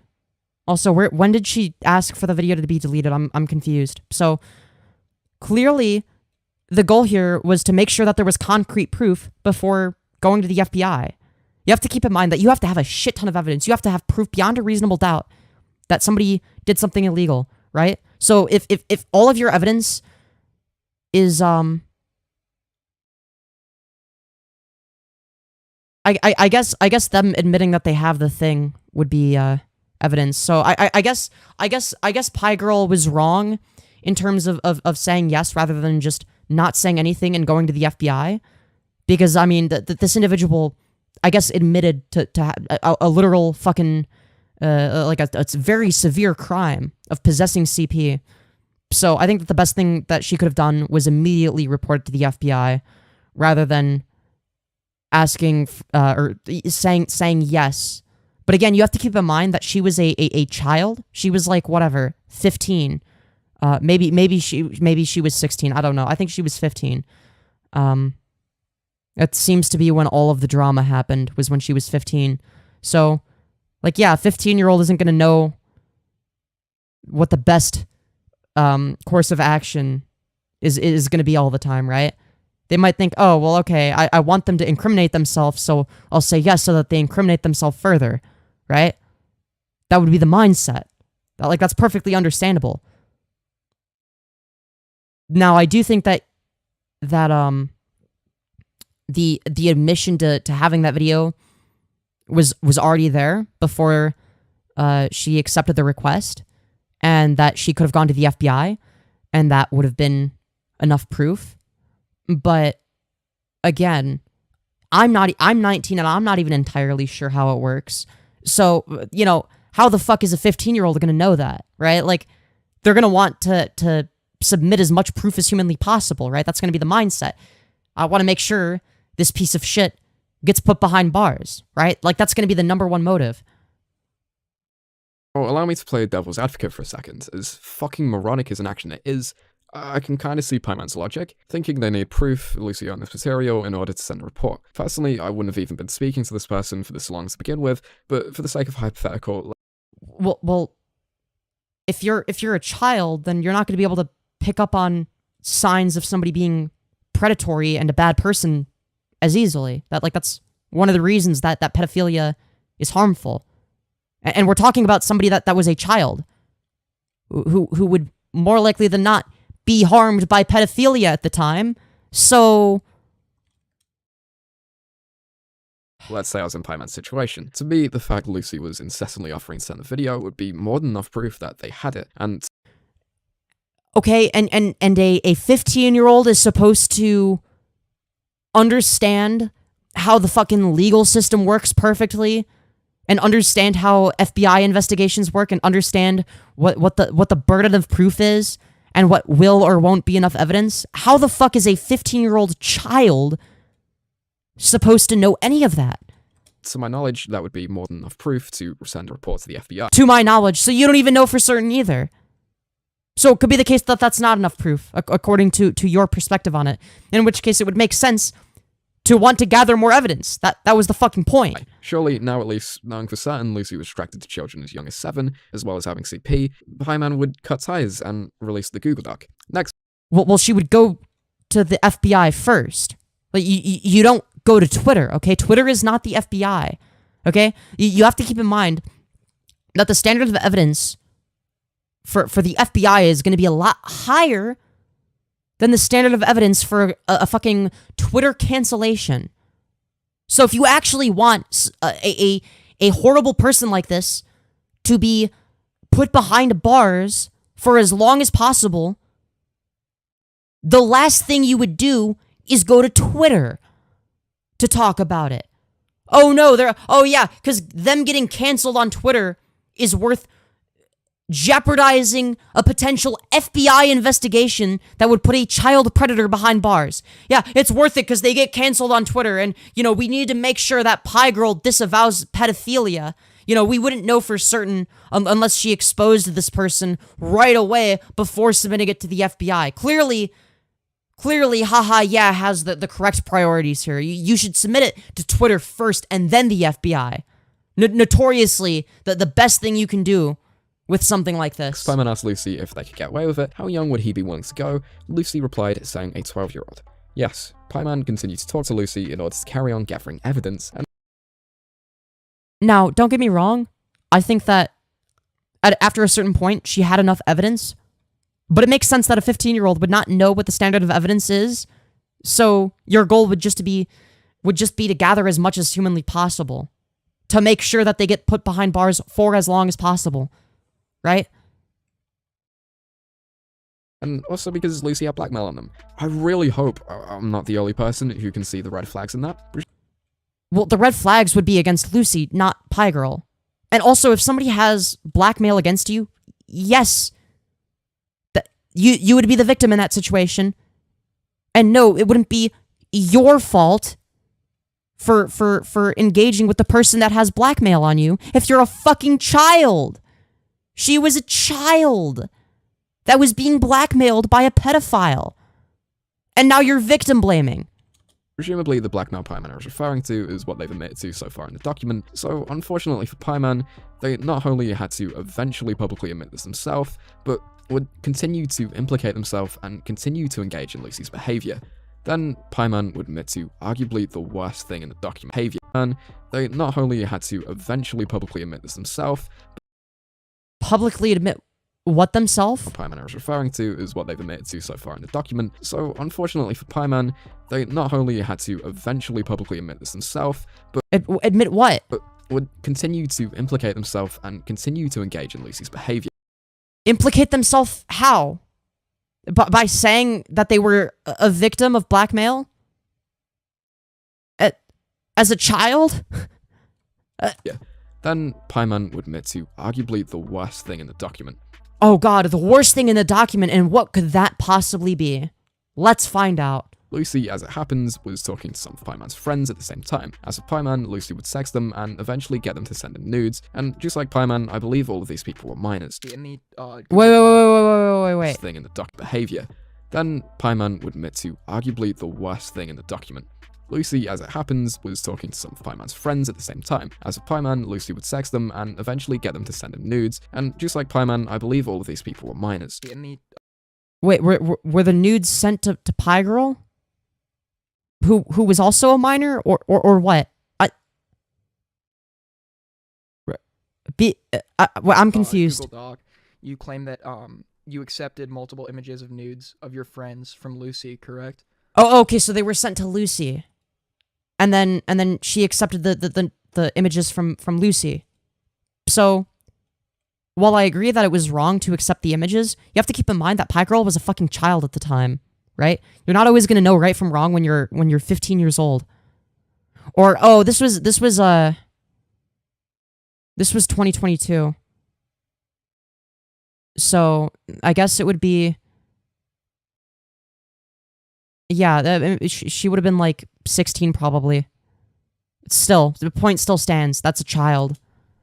Yes, that is correct. How old were the people in the nudes?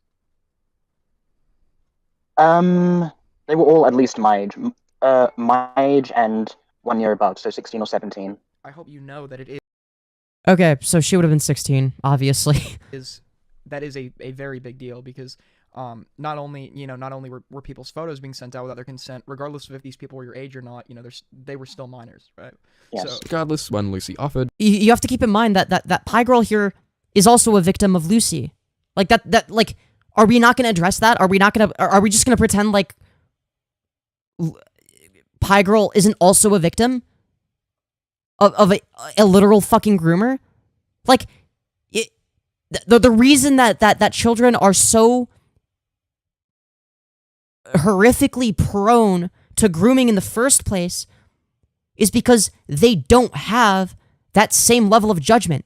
Like, as adults, we can say, oh, yeah, like, this is wrong. Like, we have the level of judgment and critical thinking skills that are required to realize that. A child doesn't. That's why children are way more likely to be victimized as well, is because they don't have that judgment. But Pieman had no problem with him sending some of these images before deleting them when they were finished, using that getting out as the main reason they didn't come out about Luci earlier. Did it trouble you? Did it trouble you at all that he was sending you images of people naked without their knowledge? It did, but I still accepted these images. Yes, because like I said, I'm really fucked up for that, and I apologize and think I'm going to apologize to each person personally, and I. Yeah. So she then goes on to acknowledge that this was wrong. I shouldn't have accepted these images, but again, she is the grooming victim here. She is being taught by the adult in this situation that this is an okay thing to do. This is perfectly okay. Again, she was also being groomed here. She is not personally responsible for her getting groomed. Now, again, she shouldn't have accepted the photos. That's still shitty. Like, as a 16-year-old or no matter how old you are, you should know that, okay, it's wrong to accept nudes of other people that haven't consented to that, right? But again, you're still victim blaming. You're victim blaming a grooming victim and saying that they are also a groomer. Wait, how old was Luci again? I don't know. I just know that they're an adult and that they're a disgusting person. I'm assuming that they're above the age of 18, right? I mean, based on their behavior, they're a vile fucking person. I don't deserve forgiveness. Anyway, all I'm saying is there's no excuses for that. I know I'm 100% in the wrong with that. Before this point, you could write Pieman. Which I think she's being too hard on herself. I think that Luci is 100% in the wrong. Or like 98% of the wrong and she's 2% in the wrong. Again, it's going to be Luci's the main perpetrator of this entire situation. Man off as just a fucking idiot, but this, in my eyes, puts Pieman beyond redemption. Even ignoring the fact that they were underage, Pieman still used these images without the person's consent. Didn't it say they were 17 at the start? Wait, who, Luci? I don't think so. If they did, then I missed it. If so, let me know. I don't know how old Luci was. Either way, Luci is a fucking disgusting human being. Even though it was incredibly stupid, I can see the logic behind Pieman's actions up to this point. I wouldn't have done them, but part of me can see why Pieman did. They didn't intend on using these images as evidence, but in order to satiate their own disgusting desires. In order for Wait, how do you know that? someone to attempt to redeem Pieman, they'd either have to convince people this isn't too big of a deal, or they'd have to willingly ignore this point. Both are equally as bad. Okay, but you have to keep in mind that this is a child. Children don't always know right from wrong. She was a 16-year-old child. And the fact that those images were being sent to her did make her uncomfortable. Like, I think that she probably had some sort of gut instinct that told her that, yeah, this is wrong. But again, if you have like the person that's like supposed to be like the mature adult in the situation, being like, yeah, no, this is perfectly fine. There's nothing wrong with this. Like, you're more likely to just go along with whatever the adult in the situation is doing if you're a kid. Like that's just how people work.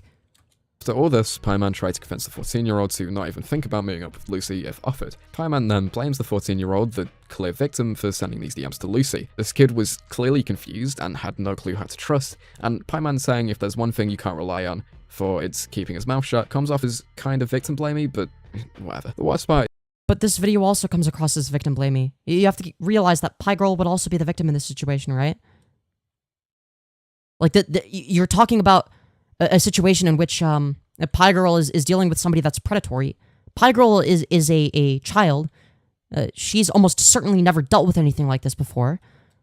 She doesn't know what the fuck she's doing. She's just doing what she can to the best of her ability and eventually collecting evidence and sending it to the FBI, which is what you should do. Again, she's already like 5 trillion steps ahead of other content creators that are far older and should know way better. Because, again, publicizing evidence before sending it to the FBI actually, in many cases, can cause the perpetrator of whatever the offense is to not go to prison. Like, it fucks with the investigation. Is that I saw people trying to defend Pieman off at this point alone, but if you recall, Pieman was the one who put the 14-year-old in that dangerous situation in the first place. I mean... Oh, Piegirl did? Wait, okay, wait, let's replay that. Clear victim for sending these DMs to Luci. This kid was clearly confused and had no clue how to trust, and Pieman saying if there's one thing you can't rely on for it's keeping his mouth shut comes off as kind of victim blamey, but whatever. The worst part is that I saw people trying to defend Pieman off at this point alone, but if you recall, Pieman was the one who put the 14-year-old in that dangerous situation in the first place. I mean... What 14-year-old was put in what dangerous situation? I'm sorry, I'm not following along. Good on Pieman for trying to clear up their own mess, but that doesn't make him a good person. It makes him someone who can feel guilt. Pieman then ends the document with some proof, including a screen recording of Luci admitting to the... Oh, you mean the one where, where Luci was saying that like Luci took the joke as like a serious thing and was like, oh yeah, I'm actually I actually do want to commit grape on this individual. Again, that Piegirl is not responsible for that. She made a joke because she was uncomfortable.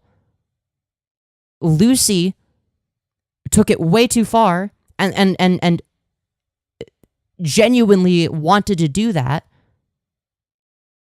And you're blaming Piegirl for this? Because she got uncomfortable and made a joke? And she like, okay. All right.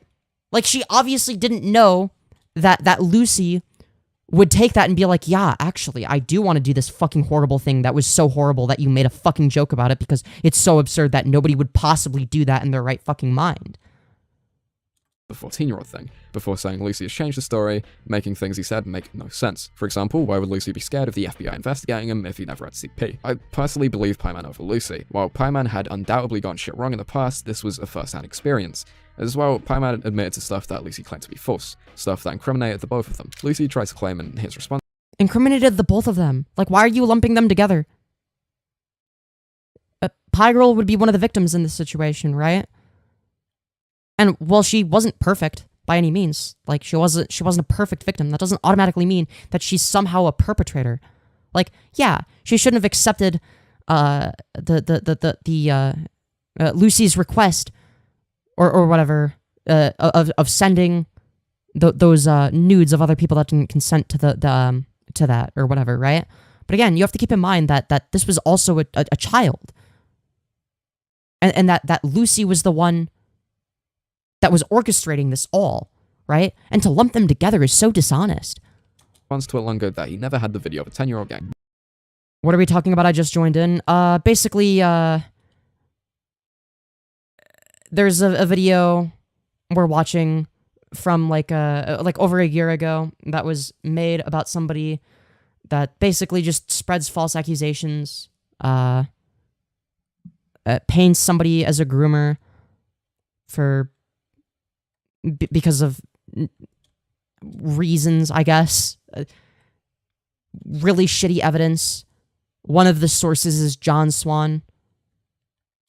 A video Pieman agreed to have sent to them. As well, something to note is Luci only admits things either Pieman had proof of or things that involve other people, like the 14-year-old thing. However, claims he never actually intended to rape him. Again, I don't believe anything Luci's saying. He claims he's been signed up to therapy, and while I think prison is probably the more fitting option, therapy is definitely a step in the right direction. The commentary community went fucking insane over this, and rightfully so, calling Pieman out for each and every one of their shitty decisions. Aiden was one of these people, at one point getting into an almost 20-minute call with Pieman, which is what you've been hearing throughout this section, and I just want to thank Aiden for sending me the full call.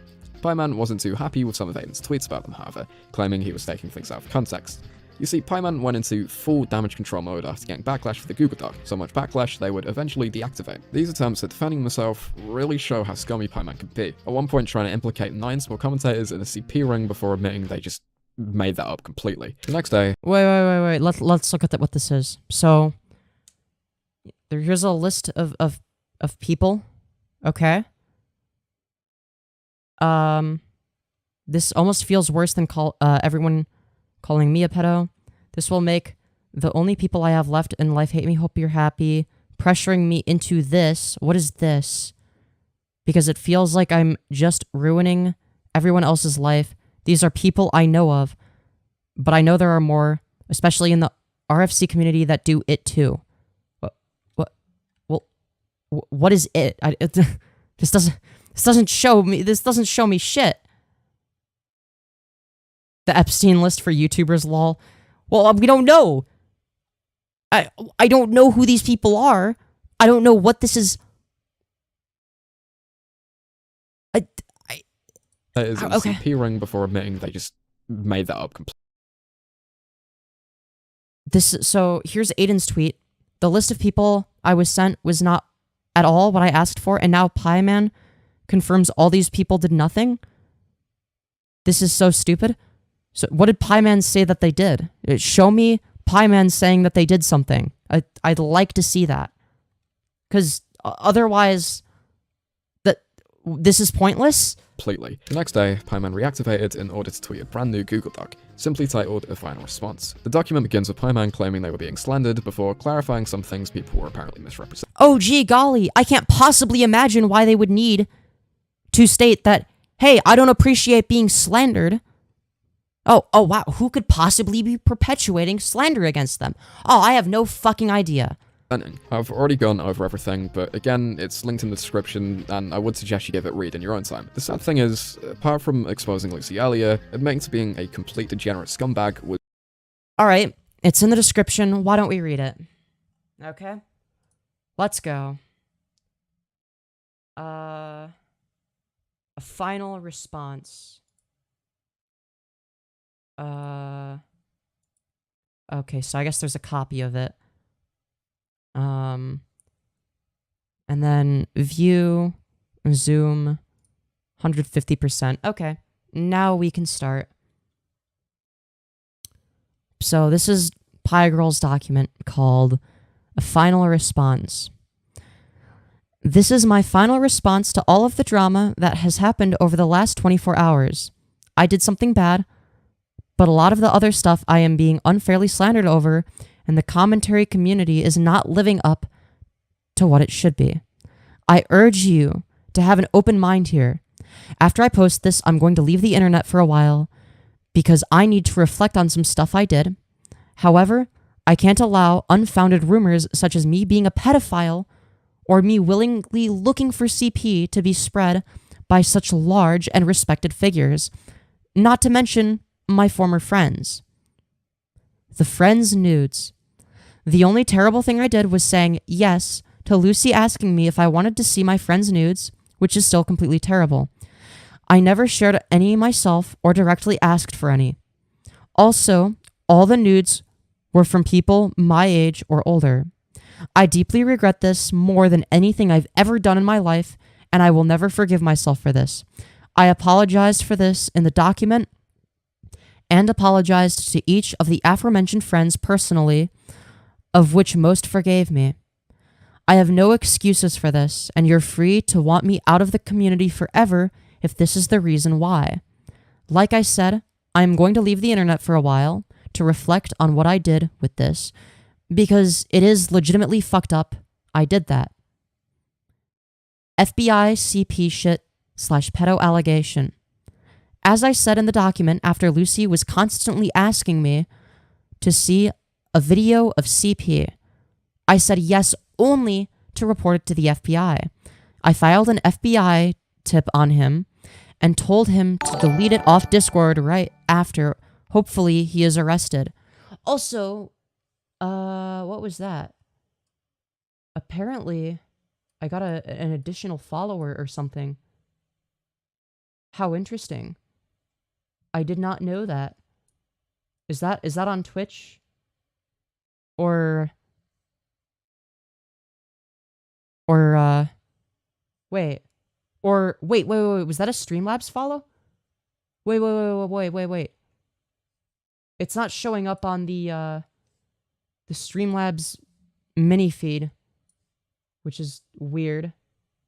I don't know why. Maybe it's delayed? Hold on, wait. I'm gonna go to Streamlabs and look at this. Sorry. Streamlabs.com. Hold on, I gotta be real careful here. make sure I don't, like, accidentally, dox myself or something. I want to thank whoever it was. This is bothering the shit out of me. Come on. Yeah, okay. It's good that I have my face cam in full screen. Otherwise, it would have showed my emails, and I don't want that. That would have been bad.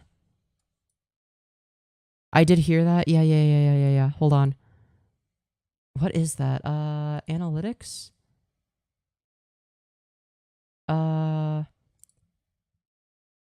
Monthly tips, my members. Okay, wait, nothing is showing up.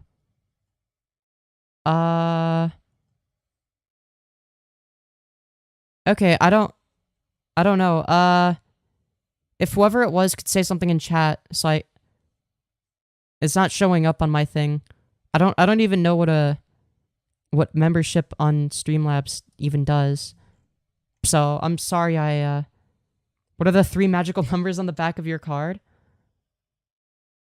That's a good question. Also, my face is so red. I'm getting really eepy. I'm getting very eepy. Oh, that's a, oh no, that's a Twitch follow. Oh, I think I might have I didn't even know that you got notifications for that. I don't even use Twitch. Sorry. I got so distracted. I thought, like, there was, like, that it was, like, the Streamlabs membership thing. Twitch or Kick? Twitch. It was a follow. It wasn't, like, a subscription or anything. It's just, like, a follow. I didn't know I had notifications on for that, to be honest. Because nobody follows me on Twitch, so I wouldn't know. Sorry, anyways. Alright, we can exit out of that. Alright, let's continue. FBI CP shit / pedo allegation. As I said in the document, after Luci was constantly asking me to see a video of CP, I said yes only to report it to the FBI. I filed an FBI tip on him and told him to delete it off Discord right after. Hopefully he is arrested. I never saved anything. I simply sent a screenshot to the FBI. I was under the impression that you needed that level of proof to report someone, which is basically what I figured. This is what I was saying, is that, yes, you, if you're a fucking child, then, yeah, you're probably not gonna have a good understanding of how the FBI works. You're becoming an anime girl, that's why you're turning... No, it's because I'm tired. Okay, I'm sorry. It's whenever I'm tired, my face gets red for some reason. I don't know why. Anyways, let's continue. Sorry. Keep getting sidetracked. I also thought it was okay since I messaged Bunk. Oh, wow. Bunk isn't involved in this. Interesting. Since I messaged Bunk about it, and he told me it wasn't illegal if I simply was reporting it and would delete after. After I released the document, Aiden told me I didn't need that level of proof to report someone. I honestly was not aware of this. Aiden knows about the CP report laws and stuff. I don't. I don't know anything about what you're supposed to do with circumstances like that. I've never tried to report someone before or anything. It was an honest mistake. I legitimately thought you needed to have that level of proof to file a report on someone for CP. I may be stupid, but I had the best of intentions, which is basically very aligned with everything I was saying. If you don't think I could be stupid enough or do that little amount of research for this to happen, just think about all the times I got huge problems wrong in research for my videos, like the Logan Paul video, or just earlier when I accidentally listed a bunch of my friends for no reason because of a misunderstanding. But Tao Crafter is also following me on Twitch. Why, thank you. Everyone's gonna follow me on Twitch even though I never stream there. Maybe I will one day, who knows. Also, thank you, Batel Crafter, for the $10. Didn't know you had a Twitch account also followed. Well, thank you very much for the $10. You absolute fucking legend. Pretty sure he's being quite honest here. Oh, yeah, absolutely. That was maybe a good minute ago. Ah, okay. Interesting. Yeah, Yeah, at first I thought it was like a Streamlabs membership thing because I didn't know that I had Twitch follows as like a notification.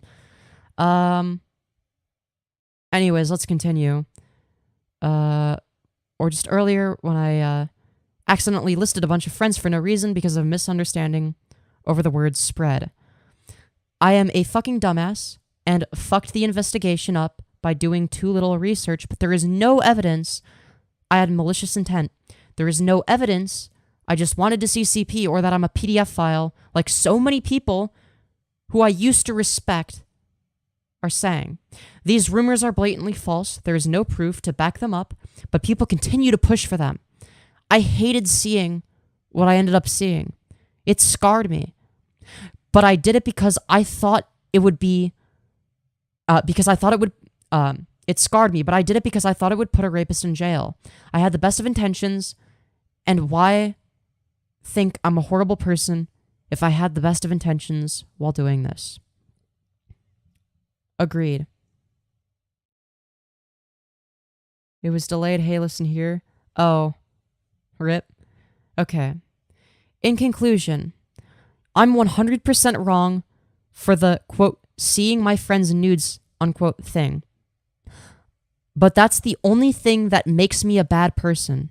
Anyone calling me a PDF file or saying things like, I saved CP, or was asking for CP, or wanted to look at CP is spreading false allegations and taking things wildly out of context. Yes, I'm a really shitty friend, but stretching this into some sort of pedo allegation is pathetic. I stopped someone from getting raped, and I made sure the FBI is investigating someone who admitted to having folders of CP.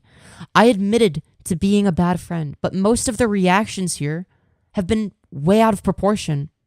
Also, don't trust Aiden, because he posts Discord messages cropped to take literally all of the important context, and he took the pedophile who was trying to ruin my life's words seriously. I will not be on Twitter for quite a while after this, as I need to reflect on the terrible things I did to my friends, which I still feel terrible about. I know it's too early to be forgiven about this stuff, even if many of the actual people affected by me have forgiven me. I am not asking for forgiveness right away, but someday in the future when I'm a better person, please give me at least a chance to redeem myself. I'm a dumb 16-year-old who mishandled the pedo allegation and was a really shitty friend. Goodbye. Very heartfelt. Again, I'm glad he linked this, because if he didn't, I wouldn't know that. I didn't know that, like, this even existed. So, seemed quite genuine. Yeah, absolutely. Abso-fucking-lutely. Anyways, let's continue with the video. Was probably Pieman's best bet. It almost definitely would have come out eventually, and Pieman admitting it would have looked much worse. Or, you know... Keep in mind that the only thing that Pieman didn't want to admit to was the thing about accepting the request to that Luci made to send the nudes of other people that Pieman was friends with. No, again, they could have just exposed Luci. So he was 16. Well, yeah. She's a trans girl, so she wasn't out as trans back then. So it's kind of confusing. That's why I might switch back and forth between Pieman and Piegirl, not even realizing it. But yeah, she's trans. Luci at like any other point. Everything seems to have come full circle, and finally, Pieman decided to take John's original advice and log off. Over a year later, mind you. Maybe they would finally take this opportunity to spend some time in the real world, make some real life friends, and become a functioning person. Oh wait, hang on. What happened? Pieman posted on the community tab a couple hours ago. Wonderful. Yes, Pieman is not only still lurking online, but interacting with the commentary community. They clearly have not learned their lesson. Originally... What was the lesson that they had to learn other than the one that they clearly learned, which is you shouldn't be accepting other people's nudes from people that aren't the people that sent the nudes in the first place. Like, you have to get consent from the person that actually took the nudes.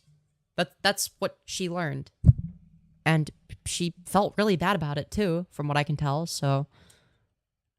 I thought this was just a one-off, but after leaving the community for a few weeks, it seemed almost every day I'd hear about Pieman doing something. First, it was a community... They. Yeah, good thing she's not non-binary, or else she would have to rename herself to Pie they, Pie they, Pie them. Pie NB?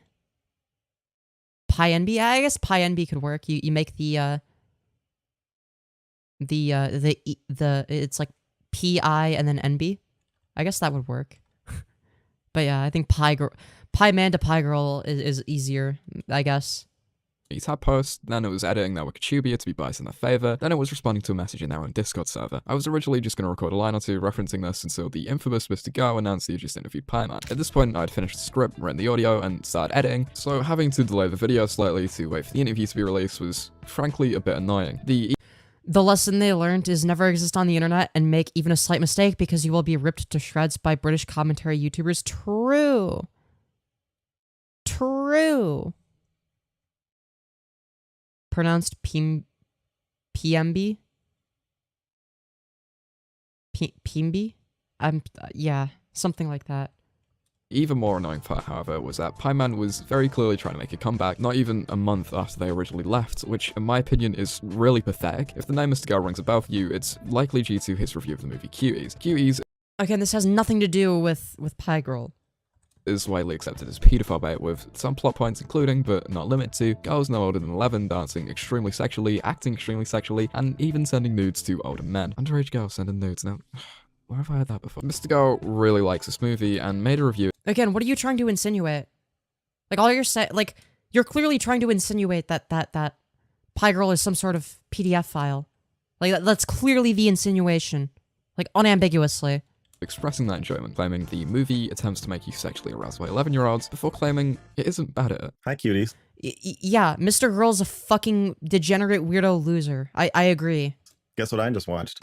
It's a solid film. It's a good movie. This film does try to make you sexually aroused by 11-year-olds. And I'll say, it's not bad at it. It's not a total failure in that regard, at least for me. Your mileage may vary. If you are concerned about people treating this as child pornography, there are probably thousands of people masturbating to this film as we speak. Yeah, as far as like sexy music videos go, it's not bad. Yeah, he's a fucking weirdo. But again, Piegirl's not personally responsible for the dumb shit that MrGirl says.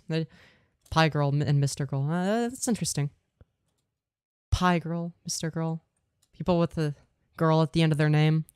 I guess that makes it more interesting. I don't know if you've ever heard of the app TikTok. There's some pretty interesting stuff on there. That yeah, TikTok sucks, we know. I've checked out. I recommend you check it out. Girls of all ages are dancing like this. Dances have become more explicitly sexual. MrGirl is quite cringe, I agree. Almost to the point where it starts to feel surreal when they're like wiping their hands on their crotches. I think from the back. Okay, we get it. Have to watch it again and again and again. Children are horny. Okay, all right. And they want to express that. They're pretty hot. Stop. You can say whatever you want about me. It's not my fault. I didn't make them do that. They did that. That's the whole point of the movie, is that you're supposed to be sitting there thinking, look at the blonde one. You're supposed to be sitting there holding these two thoughts in your head. One, that these are kids, and the other, that they're hot. We already sexualize children. When we tell a child that they're cute, we are telling them that they're attractive. And attractiveness is only one thing. It's sex. Attractiveness I'm so tempted leads to skip sex. this, but it's gotta be almost like the over. ultimate in cuteness. Please. I'm gonna say, as long as you stop before porn or child porn, but I don't think, I've never seen child porn, but I haven't. We're not going to pretend the Cuties review didn't happen, because I like the Cuties review. I'm a fan of the Cuties review. Okay, we get it. I stand by the Cuties review. Weirdo. I stand by every single word I said, every little facial expression, every time I This is a video about Piegirl, not MrGirl. Get it fucking right. licked my lips while I was talking about Cuties. I stand by it. And it's not a joke. Yes, this we get is not it. a joke. He's the a Cuties review is not a joke. Oh my god. This man is Pieman's biggest offender at the moment. It's widely accepted even MrGirl is a pedophile. I don't care. I literally don't care.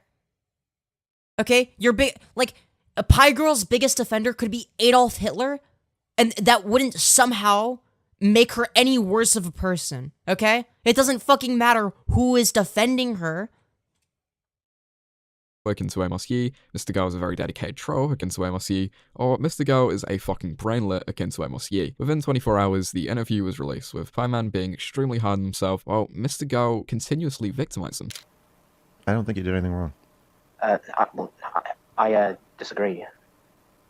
I mean, I think maybe it's mildly wrong, but so mildly that like it's the difference between like stealing a candy bar from a store and then. Guys, did you know that Hitler drank water?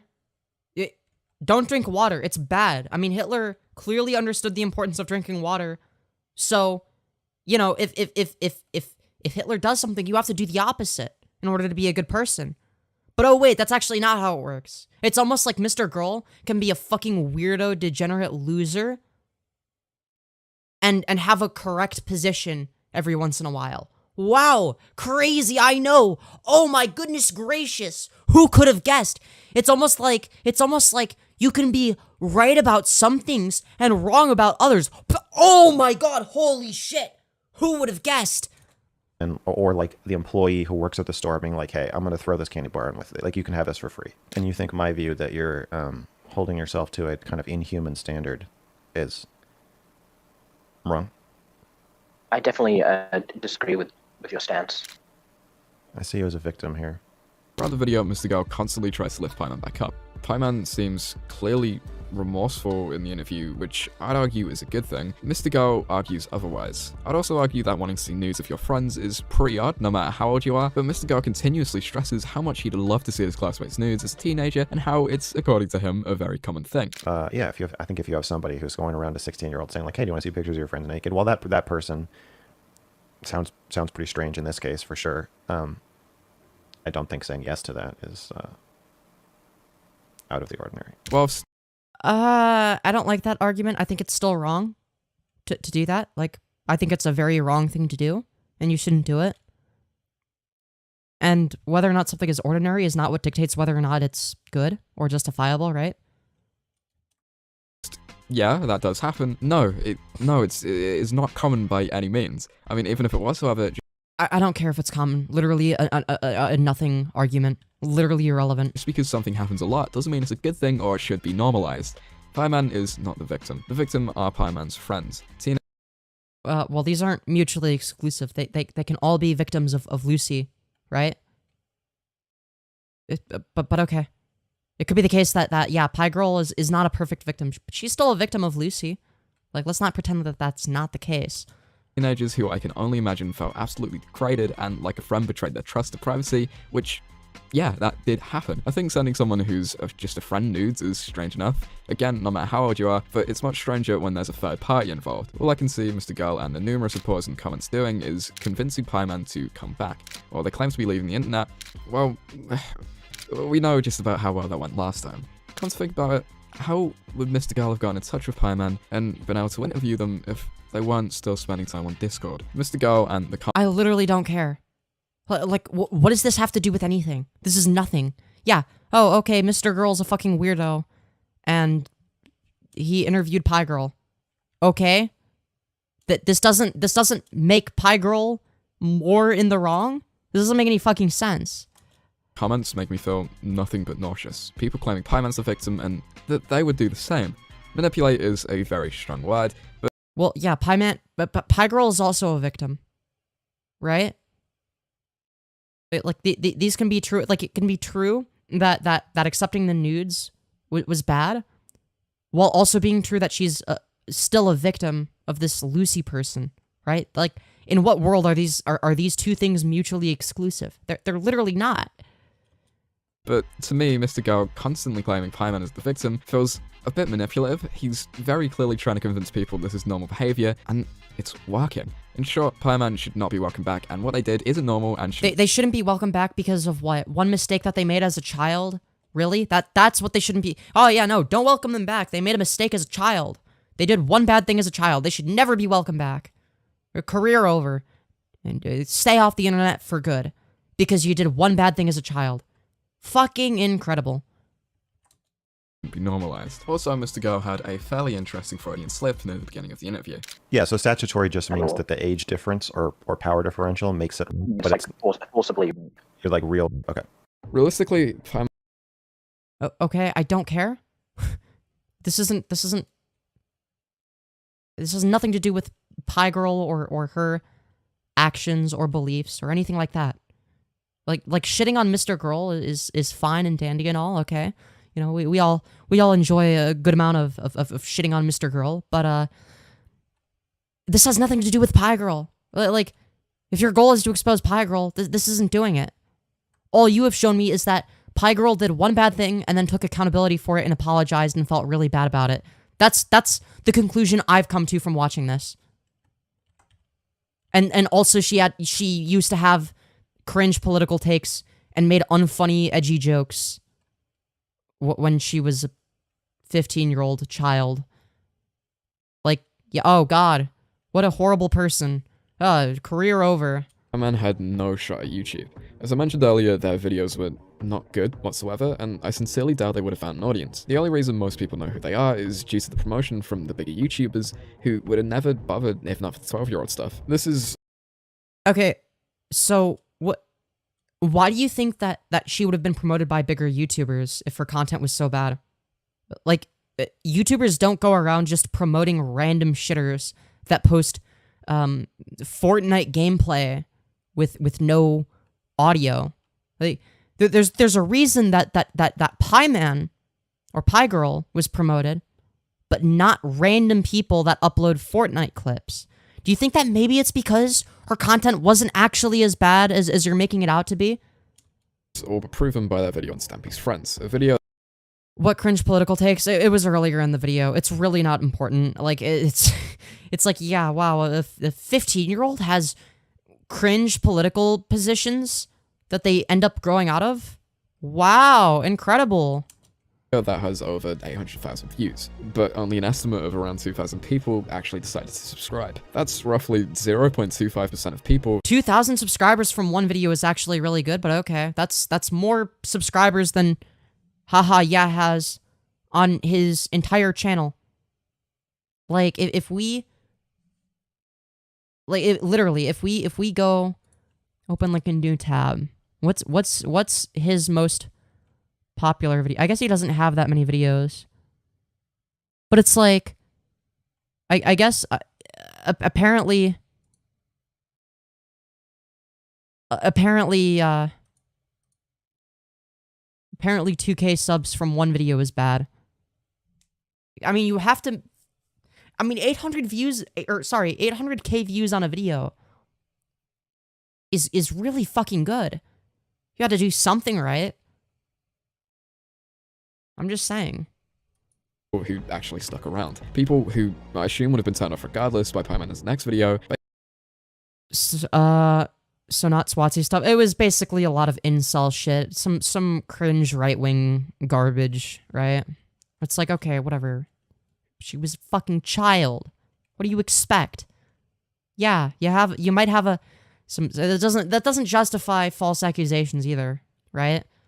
Like she could have turned out to be like a literal Nazi as like an adult, and I still would have an issue with this video. Based on my assumption that there's probably not too much of an overlap between people who want Minecraft nostalgia and people who know what a kill stream is, and all that's ignoring Pieman's apparent inability to make an engaging video. Pieman was incredibly uncreative. Even this admittedly unfunny bit is stolen from Pieman, who originally stole it from Employment. If Pieman ever wanted to make it into the mainstream, they continued to shoot themselves in the foot by being extremely edgy and controversial. The blackface video would not go down well with the mainstream YouTube audience in the age of cancel culture.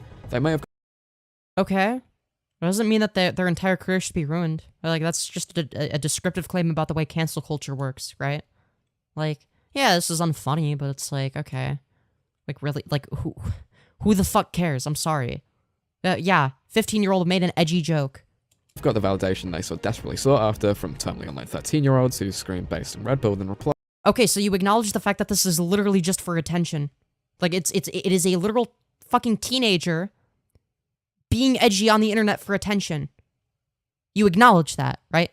But in reality, that would be the extent. Even the creators who promoted Pieman, he called them out for this. A funny observation that I noticed, like, someone else had pointed this out first in a group chat, that Pieman video. Right. Oh no! Oh no! Oh no! You saw the, no! yeah. Wait, you Oh no! Go! Please continue. Please continue. Oh no! The one where the one he put out as a meme to ruin his future job prospects. Oh, the one that he put out. You're talking about the one recently where. Yeah, he's yeah. like, I'm talking hey about guys, one recent. Hey there's guys. another one on his channel that's even worse than that one. Oh, I gotta see that shit. Yeah, it's so bad. The video, I think, ends with him calling Dream the N-word. Oh my god, no! Yeah, Oh there's my another God. one that's even worse. Which one? so Wait, bad. hang on. Based? Yeah, wait, which one's the one you talking Yeah, about? yeah, he said something like, attention all future employers, I am racist, homophobic, blah, blah, blah, and he's like wearing blackface and has a swastika shirt on. What?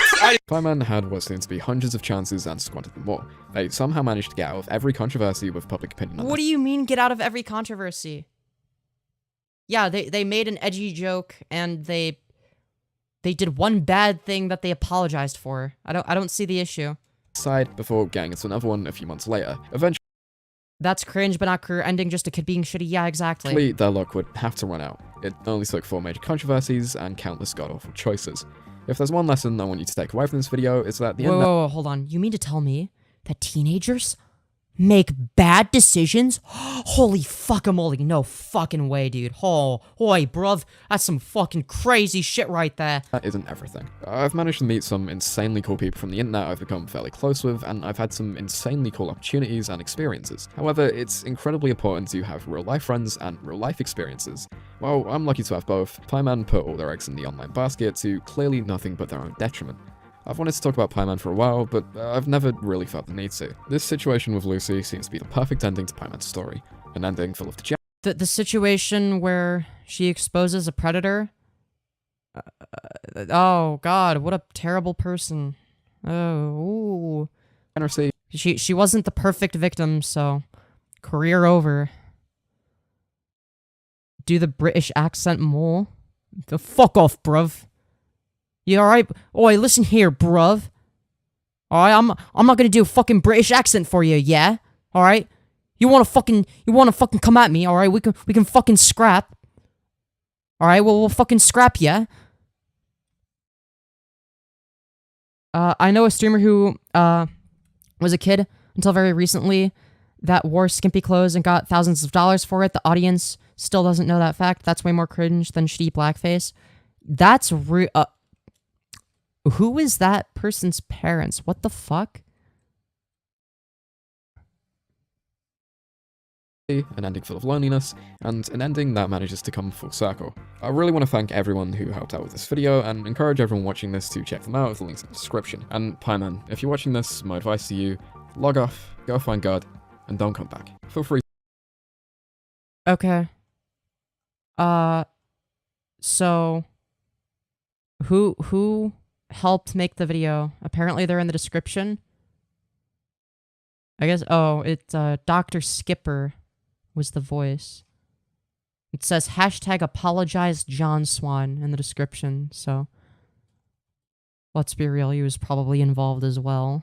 So, yeah, in fact, I know for a fact that he had to have been, and we'll get into that. So,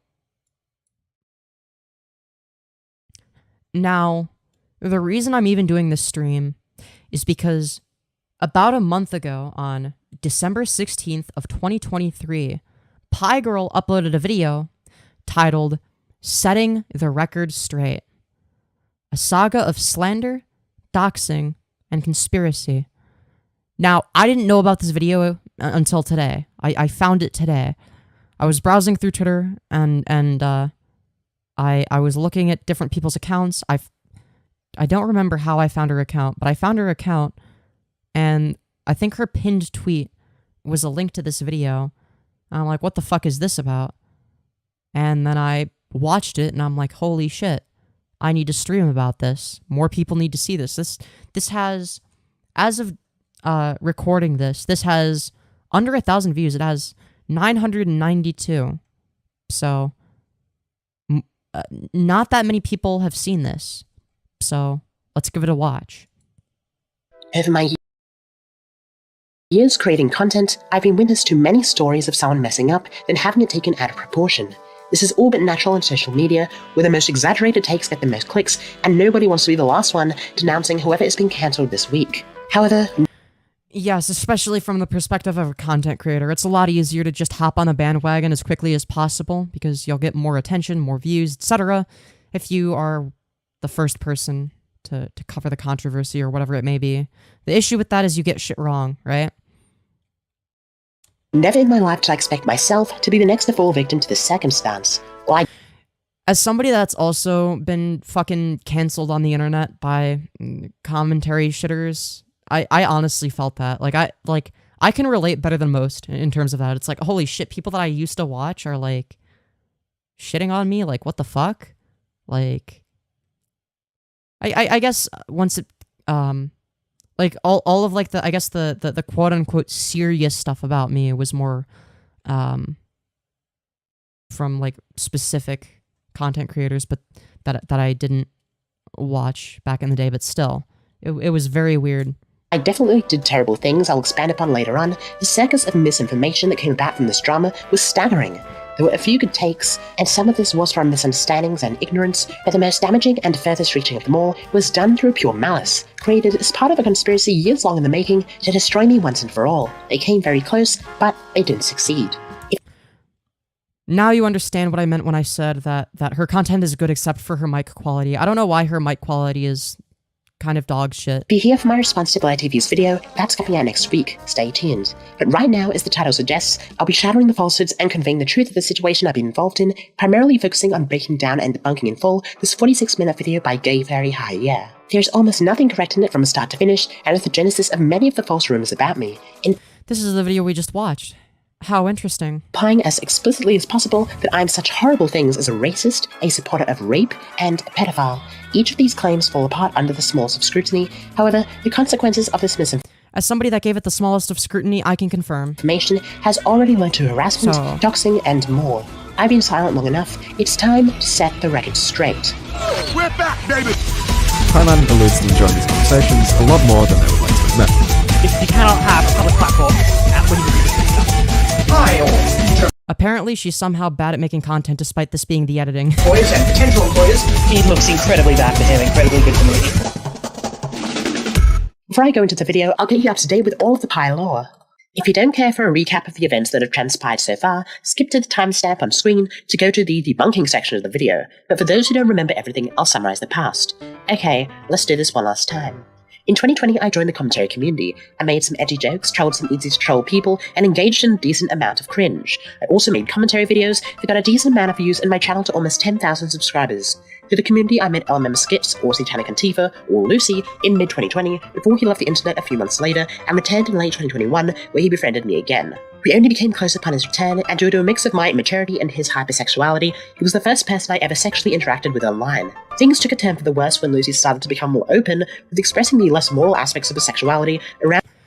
So basically, long story short, she explains everything, she debunks a lot of the stuff, in many instances better than I have. The whole point of this, however, of me watching the initial video, is to demonstrate how, without really any outside information. Now granted, there were a few instances where I felt the need to bring up outside information because something was just provably false.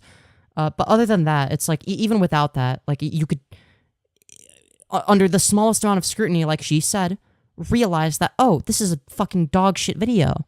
This video sucks ass. And, you know, if you watch it beyond just sort of having it on the background, you realize, oh my god, this video is fucking terrible. This is like the worst video I've ever seen. The sheer lack of evidence for anything being said. The extent to which lies and slander are just being thrown out as some sort of truth is incredible. And you don't need to see Piegirl's video to know that. So that was sort of the point. Now, I do heavily encourage that everybody watching this goes to Piegirl's channel and watches this video. You can search Piegirl. It's one word. Piegirl, and it'll be the one called Setting the Record Straight, a saga of slander, doxing, and conspiracy. I will also link it in the description in the once I'm done streaming. We're not going to watch the entire thing, but I think that so for the first part of the video, she goes over the video that we just watched. I highly recommend you watch it to get her perspective. It's going to be somewhat similar to mine, but she's also going to provide receipts on a lot of stuff. But again, like, the whole point of this is demonstrate the fact that even if you don't know anything about the situation, if you understand how to analyze stuff like this, you can come to reasonable conclusions and understand why a video like this is harmful, right? The one that we just watched, right? Like, that's like the point. If you've got any sort of pedo allegations against anyone, go to the police. Go to the police. Don't go to Twitter. It's not the place. Which I absolutely agree with, because like but that's the point, is you go to the police, not Twitter, if you have evidence against somebody. But again, that was an argument being used against her, was that, oh, you didn't disavow this person on Twitter fast enough. It's like, well, okay, yeah, because she wanted the FBI to have the evidence instead of Twitter, because she wouldn't want to fuck up the investigation by making it a public matter, which notoriously fucks up investigations. To do this. So there you have it. Here is a comprehensive list of all of the evidence hahayeah has that I'm a pedophile. 1. I interrogated Luci to get him arrested and exposed, engaging with him. 2. I didn't keep screenshots I thought were unusable. 3. I took a day to expose him. 4. 3 chronological errors on the part of hahayeah, of which at least one is a lie. 5. I tried to get police involved in a criminal situation before Twitter. So that's like a summary of the ultimate conclusion that she comes to. Again, I highly recommend you watch that segment and further, because at the end of the day, like, my insight is only a part of the equation, right? I wasn't directly involved in this situation. Again, the whole point of that entire segment was to demonstrate that even without any outside knowledge, you can analyze something like that. And because there are inevitably going to be situations that are at least somewhat similar, right? Where you end up with false allegations being spread about somebody, and you end up with people believing it. And I want people to be able to look at stuff like this for what it is, understand that not everything your people tell you on the internet is true. Even if they have really fancy editing, it doesn't mean that they're right, or that they do a lot of research, or that they're acting in good faith. And yeah, that was sort of the whole point of that. Log off, go find God, and don't come back. However, we still have a section in this video we've yet to get through.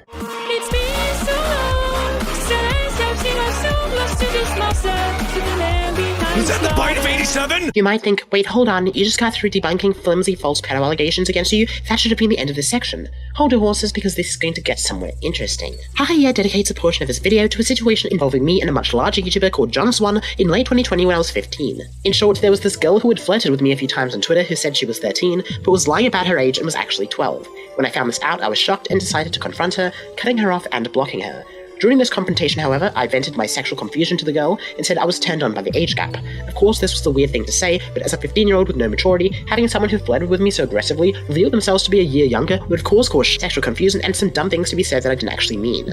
Since I blocked them straight after this, honestly, it should have been a private matter that I regretted, but instead, the girl leaked a DM to a doxer, who decided to blackmail me with the screenshots and then post them publicly. So this lines up with the analysis that I gave, that, yeah, you're going to be confused and distraught and an emotional mess, and you're going to have cognitive dissonance, etc. once you realize that this person lied about their age and that they were younger than they actually said they were. So, yeah. And, well, I'll let William Axter explain the rest from his video on the drama. John decided to insinuate that Pieman is a pedophile because he sent a cringy, flirty message to a 12-year-old. Again, Pieman's only 15. John was making tweets such as, "Why did no one ask the age? You have a self-possessed IQ of 150 and you didn't think to ask the age of the girl you were flirting with in a sexual manner? Wow, that's crazy, John. It's as if the kid is only 15. Why would he ask the age? That's still messed up, LMAO. You're still not helping yourself. No. Leave the internet." Now, if you know Pieman, he's very open with the fact that he struggles with some social issues. Most, if not all my, close friends are people online. John knew that and was still posting things like, how can you control that? Step 1 is to remove yourself from the internet to ensure that you will not fall guilty to the same urges again. Remember, you were being turned on by a literal child. He is a literal child. They're both children. 12 and 15 isn't predatory. They're both going through puberty. Step 2. Not to mention the fact that the perceived ages were 13 and 15, which just demonstrates that Piegirl is even more innocent in this situation. To get some sort of therapy or help, because this can't go on, dude. This was messed up from John. The kid was to get some sort of... Like, if you look at what John Swan says here, remember, or remove yourself from the internet to ensure that you will not fall guilty to the same urges again. Remember, you are being turned on by a literal child. You are being turned on by a literal child. As a child, oh my god, you're a pedophile. You're a child who likes other children? Fucking pedophile. Oh, no recovering from that shit. Holy shit. And of course, John passive-aggressively tells her to go get some sort of therapy, because this can't go on. The horrible crime of being a child that's attracted to another child. Oh, god of the horror. Now, okay, if it was like a 17-year-old being attracted to a 6-year-old, yeah, that'd be a fucking problem. But 15 and 13? Really? Like, okay, yeah, she turned out to be 12 instead of 13. But again, the perceived age difference is what Piegirl was going off of. Therapy or help, because this can't go on, dude. This was messed up from John. The kid was getting a lot of shit and was You have to keep in mind that 13 and 15 could literally be a year and a half difference, too. Ironically getting called a pedophile by John's followers. The shocking part is that he then went on live stream to call Pieman a pedophile again, and that he needs to leave the internet. This is not good. This is something I believe you need to get help with. In some way. I don't know whichever avenue you want to take with that, but I think you need to get help, because these are the sort of feelings, if you're trying to deny them now, well, earlier, you said in her DMs that these were feelings that you had. John is literally telling this kid that he's so fucked up that he needs therapy for having a crush on another kid. If you literally legitimately feel this way, and I'm not going to ask you to respond or say if you do or not, right? But if you legitimately feel this way, you need some help, right? You need to go, you need to log off, you need to leave online settings, because you cannot have... For being a child that has feelings for another child that's 2 years younger than you. Can me and my friends call in? I'm a close friend of hahayeah and have actual points against you. Okay, I think what I'm going to do is, this is going to be a 2-part stream, because that discussion could end up being multiple hours. So I think what I'm going to do is, because I'm getting fucking tired, right? You can tell because my face gets a little bit red. It's actually not as bad as it was before. But yeah, definitely. I'm probably, hopefully I can stream tomorrow. And yeah, if you would like to talk to me, then yeah. So I guess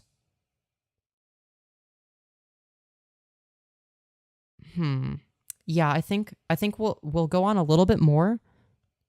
We'll watch a little bit more of this, and then we'll end stream, and then tomorrow hopefully we'll do another stream.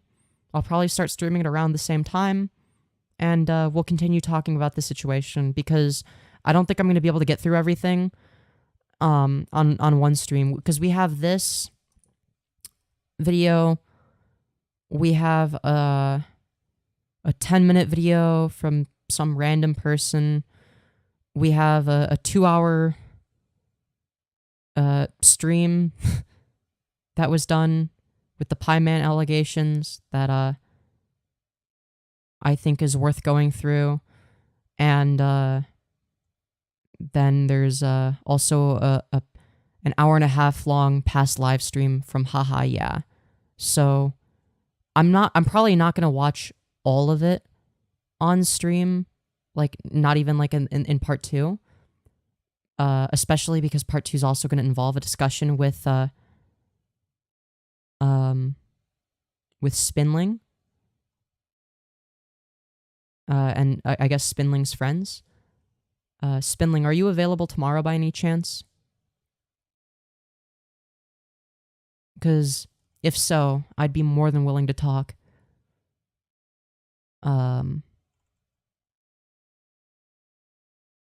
So I thought your face was red because you're an uwu cute femboy. Damn.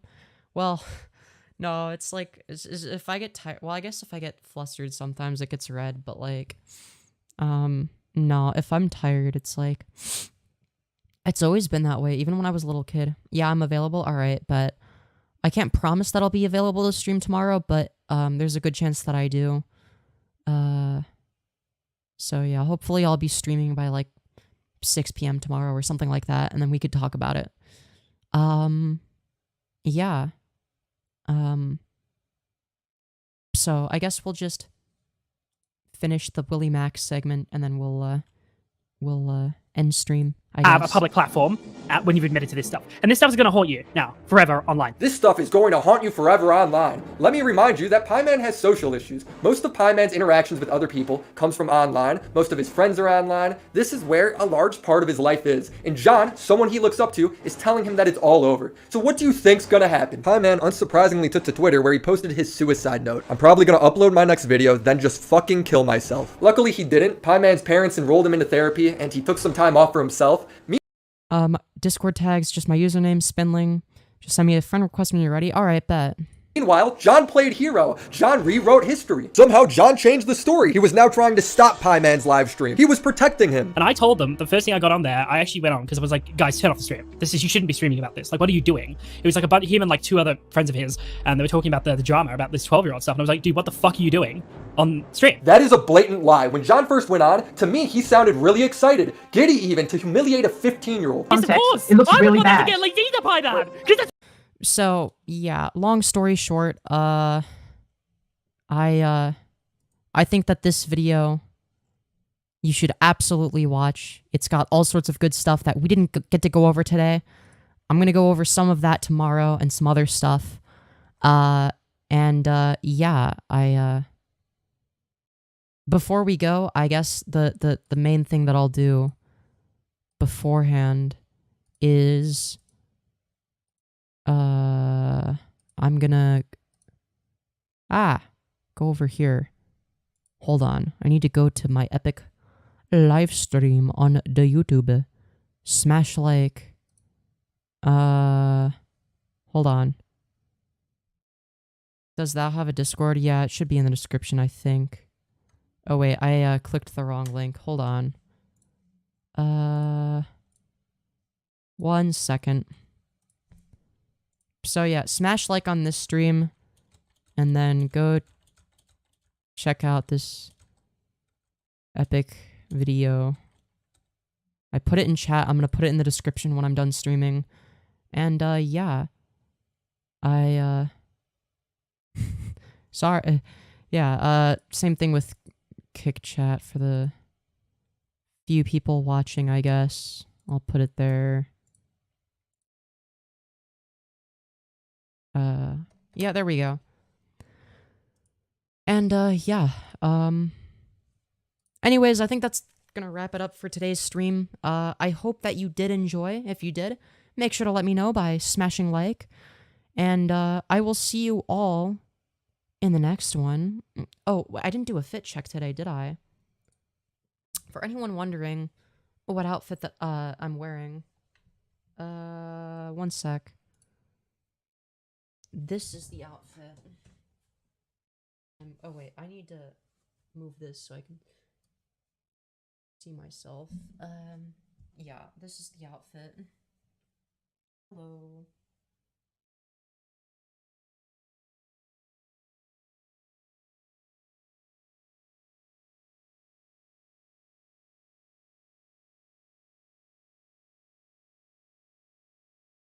Okay, anyways, hope I didn't show anything. This skirt is very short. Fit check, yay, hell yeah. Hell yeah. But yeah. Piegirl, if you're watching this, and you want to talk to me in part 2, yeah, let me know. I'm taller, not as cute though, damn. I don't know that. I don't know if I've seen you, so I don't know. I can't comment. But yeah, if you're taller than 5'6", you must be really tall. Wow. Incredible. But yeah, oh, right. You haven't? Yeah, I didn't think so. But yeah, message to Piegirl, and if you're watching this, good chance you are, good chance you're not. Feel free. I'm doing a part 2. So if at any point you want to come on stream, talk about stuff, there's anything you think is really important that needs to be said, feel free to let me know. I'm willing to, I mean, I don't have like the largest platform, but I mean, you are clearly and unambiguously one of John Swan's victims of slander, is what I'll say. I have seen your video in its entirety. Again, the point of this stream was to basically show how you can analyze a video, like the one that hahayeah did, and pick it apart, and even if you don't have any context behind it, understand why it's not sufficient evidence to incriminate somebody, right? So actually looking at a video and not just believing everything that's being said, but actually wanting evidence or some sort of proof, right? Because I think that that's like a useful thing, right? Because obviously there's going to be people with fancy editing and visuals that don't really do that much research or blatantly lie about stuff, and people will just take their word for it, right? Nobody will look into it, and I think that that's like a really sad and harmful aspect of the internet, and I just wish that people didn't believe false accusations so easily. So yeah, that's sort of like where I'm coming from. Shut up and end the stream already. Yeah, I will. I just wanted to say that, if specifically to Piegirl, if she's watching, so that she knows where I stand. We got a Yapatron here, absolute groaner. I am a Yapatron, it's okay. Dude, being a Yapatron is based. But yeah, smash like if you think that false pedo accusations are bad. I know, I said it. That crazy take. Don't cancel me. And I will see you all in the next one, which is, I mean, the next stream I'm going to do is a part 2. And it even rhymes. Goodbye.